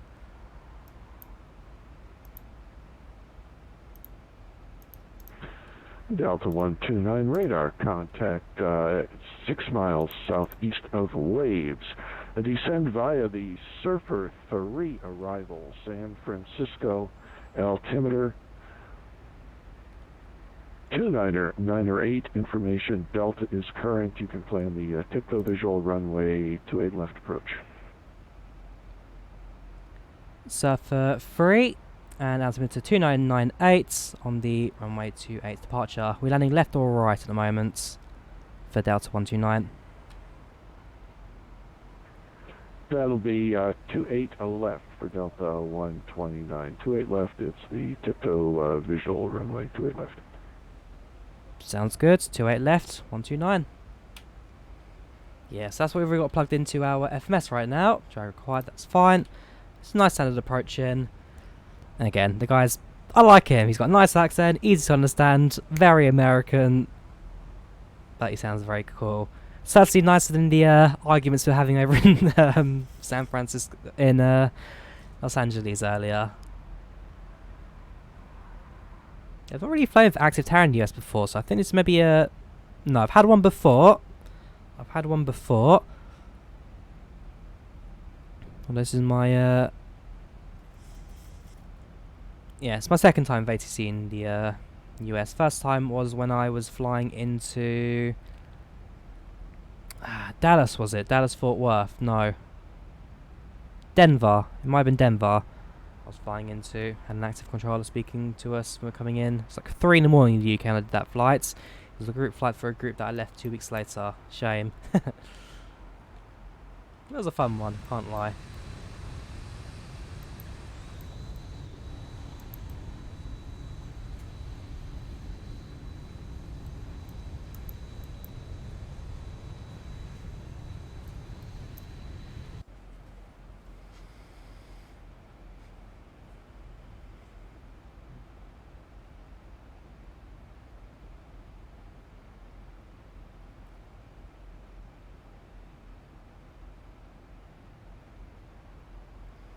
Alright, passed through 140, sorry, 14,000 now. We're off the altimeter, 14,000. Coming in quite nicely. And yeah, the star will guide us in for the majority of this landing. I don't think there's any other traffic in the area, otherwise we'd be listening to it in the comms right now.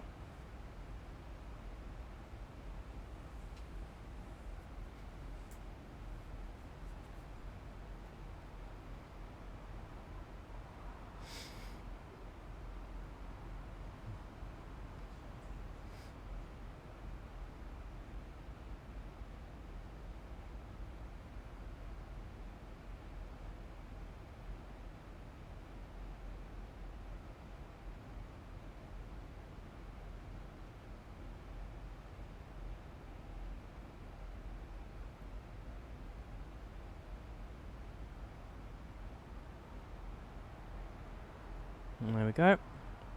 So now entering the start. We'll start focus on the approach setup now. And let's turn on very shortly. Slow down wouldn't be a problem, coming in at 255 anyway. 250 slow down.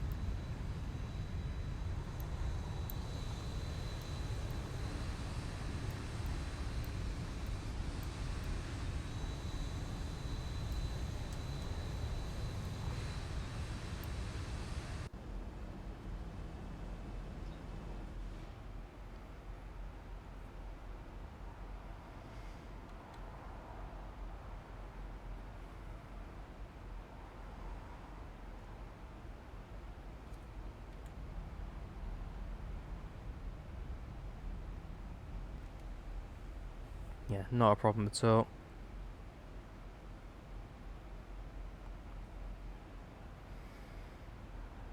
About 30 miles now from the left-hand turn into the approach.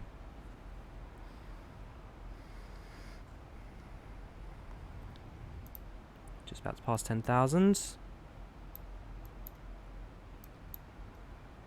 Please return to your seat as the seatbelt sign is now on. Let's make that official, shall we?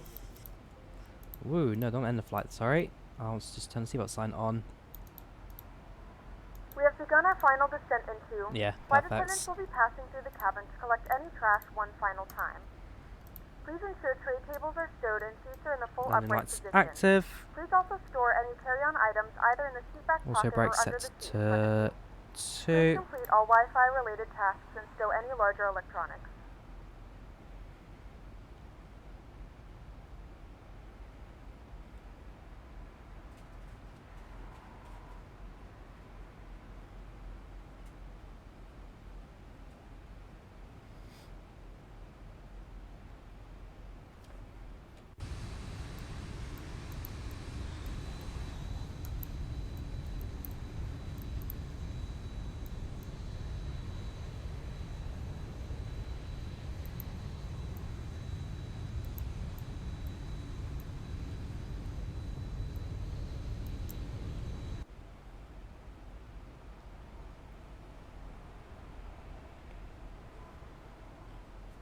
Yeah, flats we'll deal with shortly. It's got a little bit left to go in terms of descent before I can start setting that up. Like I said, I can do it now if I really wanted to, but I like doing things a little bit later, I guess. Just to keep us a good bit of speed.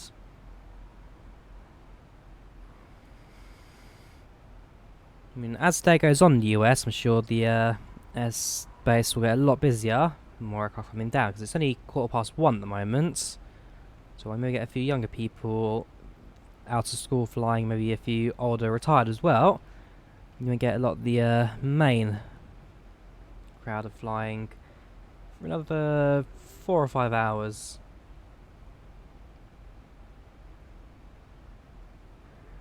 Delta 129 at Eddie, join the tiptoe visual runway 28 left approach. Course, report the bridge or the airport in sight. We'll join and we'll report when bridge or airport is in sight. Delta Airlines 129. Is there a landing checklist? Yes, there is. That's on the tab over here. So if I go to where is it? It's descent approach.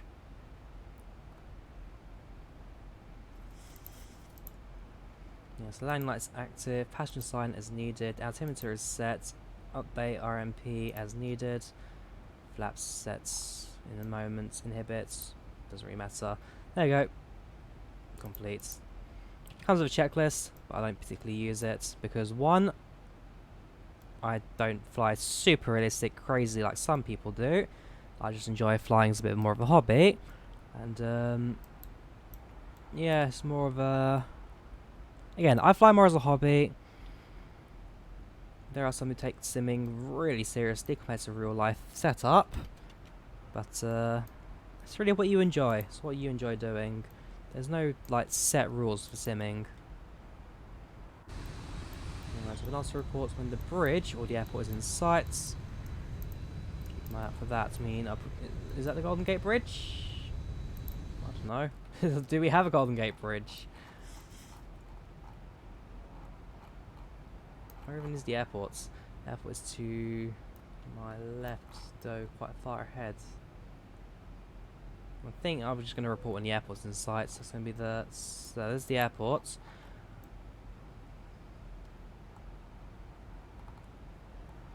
I presume that's the Golden Gate Bridge, but because I'm not totally sure, I ain't going to make a massive thing about it. Give it a few seconds, then we'll report the runway.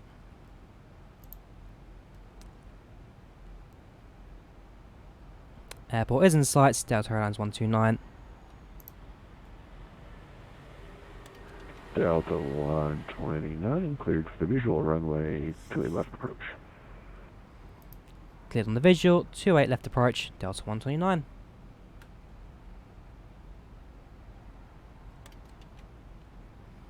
So using now the flap steady aircraft down, as well as lower altitude a bit to keep the aircraft stable. Have I ever been to America? No, I haven't. At some point I'm likely going to, but I don't know when just yet.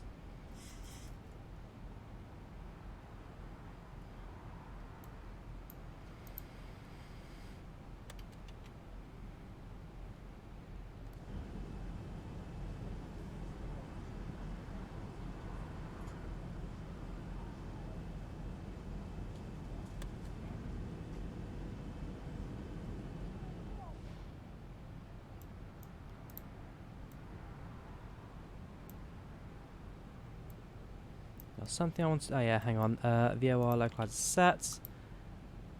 Clear on the visual approach, which is not a problem. We're still going to use the ILS before switching it off and coming in manually for the short bits. There's an aircraft on the ground there, 2 aircrafts. I'm not sure who PAL is, but I know that DLH is Lufthansa.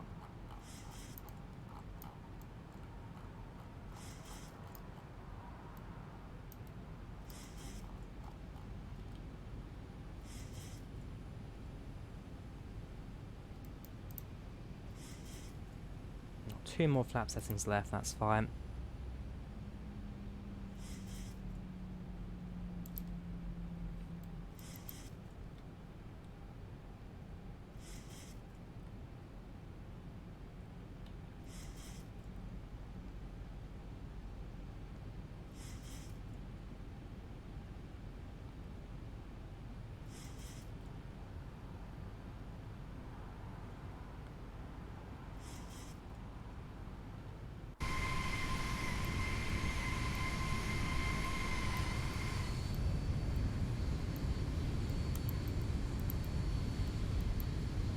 Ah, is that going to be the Golden Gate Bridge there, maybe?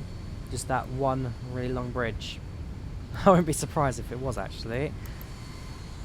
Again, seems not quite well aligned for that. Anyways, left-hand turn coming up very shortly. About 1 minute. And that brings us on to the glide slope into San Ferran.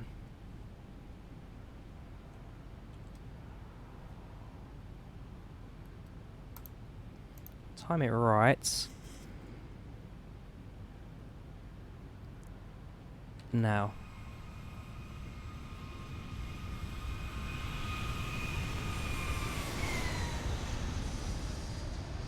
Nope, too soon. There we go.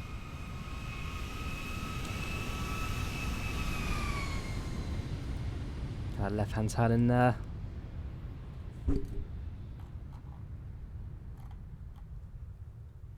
Alright, just on to the glide slope.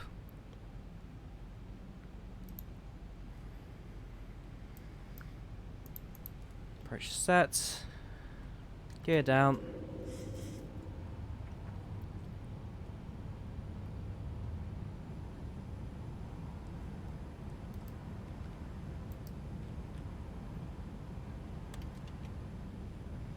Landing speed is 135. Delta 129, runway 28 left, clear to land. Cleared to land, Delta 129. 2500.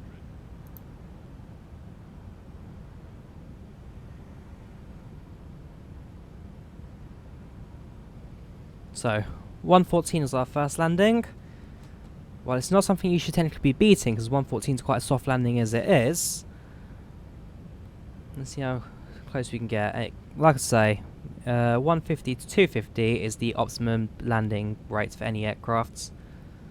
San Francisco's got a very flat runway compared to most, so should be alright in terms of judging that. I know with Los Angeles it's a little bit of a hill that goes up and down, so that'll be pretty much alright.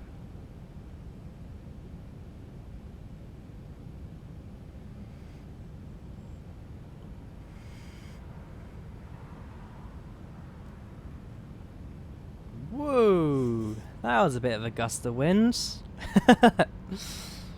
I'm glad I'm not on manual just yet, so I've got another 900 feet to go before then.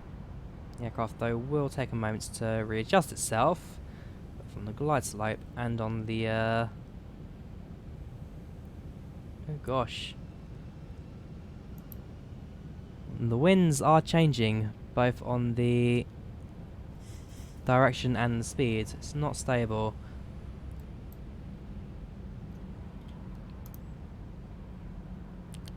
Delta Airlines 129, what's the weather like coming into 28 left at the moment? Roger, the wind's 250 at 19er. Few clouds, 4,500. 10 miles visibility. Roger that. We're reporting knots 26 at 244. So expecting a bit of a gusty approach at the moment. Delta 129. Likely, Delta 129. Alright, okay, that explains that then. So it's a little bit gusty. No worries, Tarasite. Have a good evening. Shame you can't stick around for the landing, but I'm sure I'll see you again soon. Tower has accepted that it's probably a little bit gusty here, so keep it on the autopilot a little bit longer.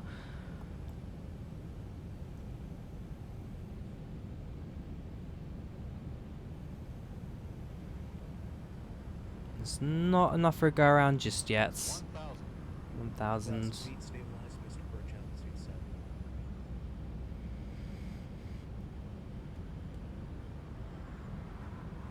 It's looking much calmer now. Autopilot disconnects, or auto throttle disconnects.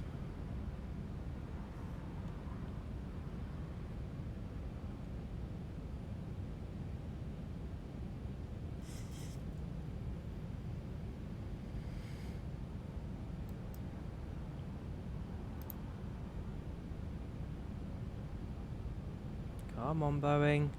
Keep it steady. Keep it steady. 500. Autopilot disconnects. Wish me luck. This is going to be a bumpy one. 400. I'm still above the stall line by a fair bit, so stalling's not the thing I need to worry about. 300. Just keeping the aircraft in nice and steady. 200.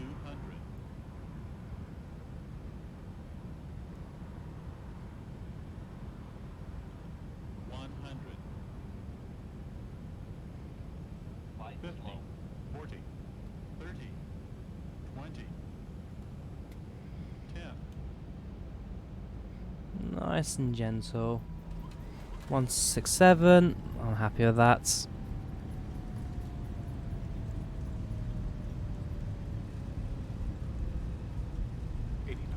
80 knots. Cut the reverse thrust.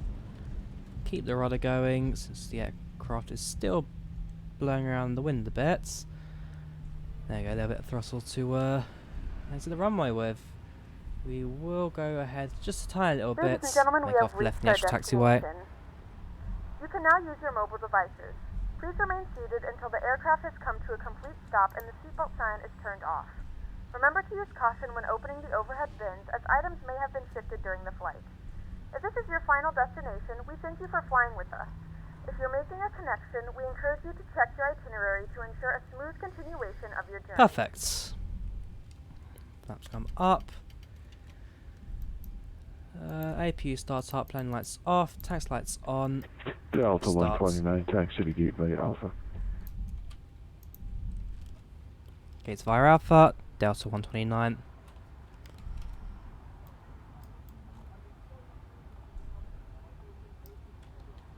Right, that was a decent enough landing. Thank you very much, Bold Omnivore, much appreciated. I'm definitely going to watch that one on the replay again because, like I say, it was a nice and bumpy one coming in.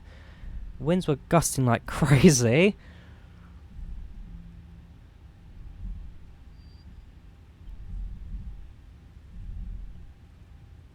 So I'm definitely glad that we have made it down.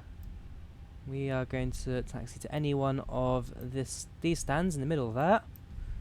This is the on the left hand side is where the Delta Lounge is, so I presume stick to the left hand side.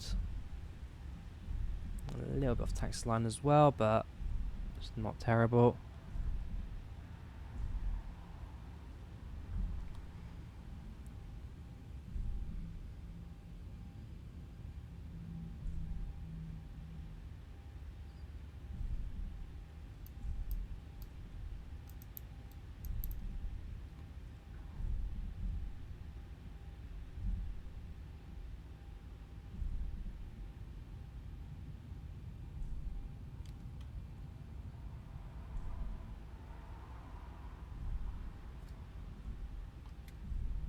Cut the throttle.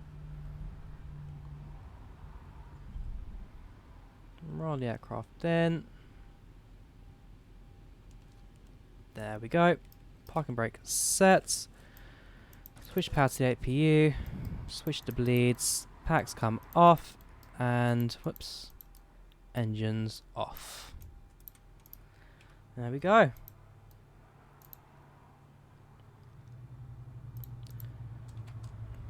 Ladies and gentlemen, we welcome you to San Francisco. Once again, we thank you very much for flying with Delta Airlines today, and we hope to see you on another flight shortly. If this is your final destination, we wish you a pleasant journey onwards, and if you have another flight to connect to, please check your itinerary, and we hope you have an enjoyable rest of your journey. Cabin crew, disarm doors and cross-check. Cut me off slightly early there, but I'm not complaining. Ladies and gentlemen, we welcome you to San Francisco. Once again, we thank you very much for flying with Delta Airlines today. We hope to see you on another flight shortly. If this is your final destination, we wish you a pleasant journey onwards. And if you have another flight to connect to, please check your itinerary, and we hope you have an enjoyable rest of your journey. So, see the sun's come off. That's looking fine. GPU, we'll bring on the seconds. Tax lights off. Strobes off. Ground checks. GPU. Connects you. APU off. APU bleed off. Sorry, it's this one. And since we are done flying for the day, I'll do a cold and dark kind of a shut off this one. So, yeah. Let's quickly, we'll keep packs. Yeah, we'll cut packs off. End flights. Yes. Moderate head schedule, which is fine. Soft landing. Tell you, say my friends about this airline. That was a pretty good one. 125 passengers on board in total, so yeah, not a very busy 900 at all. Perfect. Packs we are done with. Projects flight. Let's us end you as well. Complete flights. Completes. Back. And we need to shut down, shall we? So, GP is running. FMS is ready to shut off anyway. That's all fine. Over down here. TCAS comes off. Your damper comes off. Hydraulics and window heats will come off. Packs and bleeds are off already. This we reset to 0. Sheesh, what, negative 1000. That's a super low cruising altitude. That's all fine, that's all fine, that's all fine. Emergency exit lights come off. IRS comes off. Battery off. And GPU off. Done. Aircraft is ready to fly another day. Let's just now leave Squawk Box. Have a look at the replay, shall we? Yeah, again, from both internal and external, because I'm expecting getting quite a bumpy one, especially with the final in. How far out are we? Nah, that'll be alright. Senior second just slide back in, because I've gone out a little bit too far on the replay there.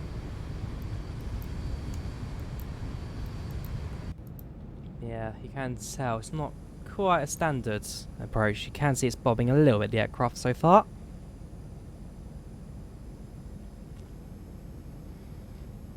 Nice strong gust there.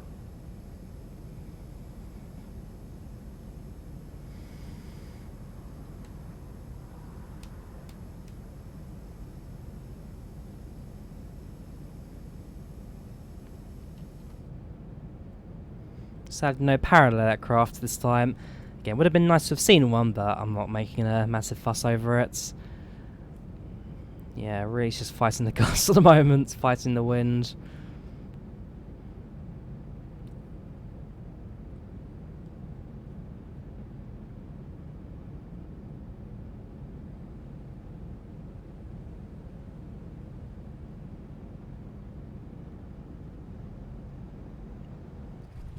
And touchdown. I'm actually rather happy with that. Sounds a better landing than I was hoping for initially. Stick it back on the short final again. Bring it a little more forwards.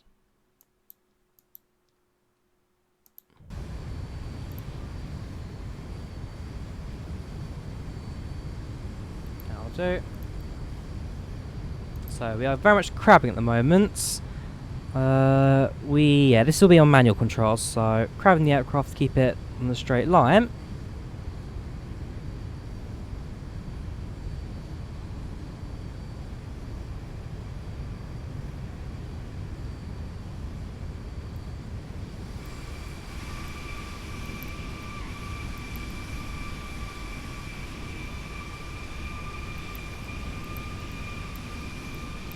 Certainly fighting the winds a little bit. The 7.3 is not the greatest for crosswinds, I will be honest. We'll certainly enjoy a crosswind more in an Airbus than a Boeing, but we aren't going to say that publicly, aren't we? Yes, crabbing the aircraft and then winds certainly pushing the aircraft around a bit, but nothing major. We'll start a low approach over the water. Aircraft's nice and stable, over the threshold and runway.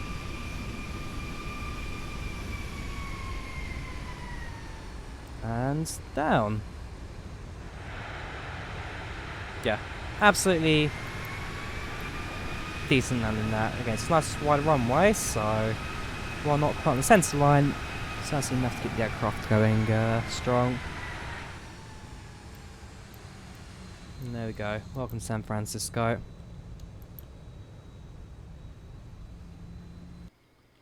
So, aircraft's gone dark and ready to fly another day. Not sure when I'll do another Delta 737-900 stream, but I've been enjoying these ones because the first one I did from Seattle to Salt Lake. We did that more as a... I don't know why I did that one. I think that's it. I got requested here. The first one was a request. Today I just felt like I wanted to fly the 739 again. But flying in the US is certainly a lot different to flying in Europe, especially with some controllers. And it is a lot of fun. It's definitely a lot of fun.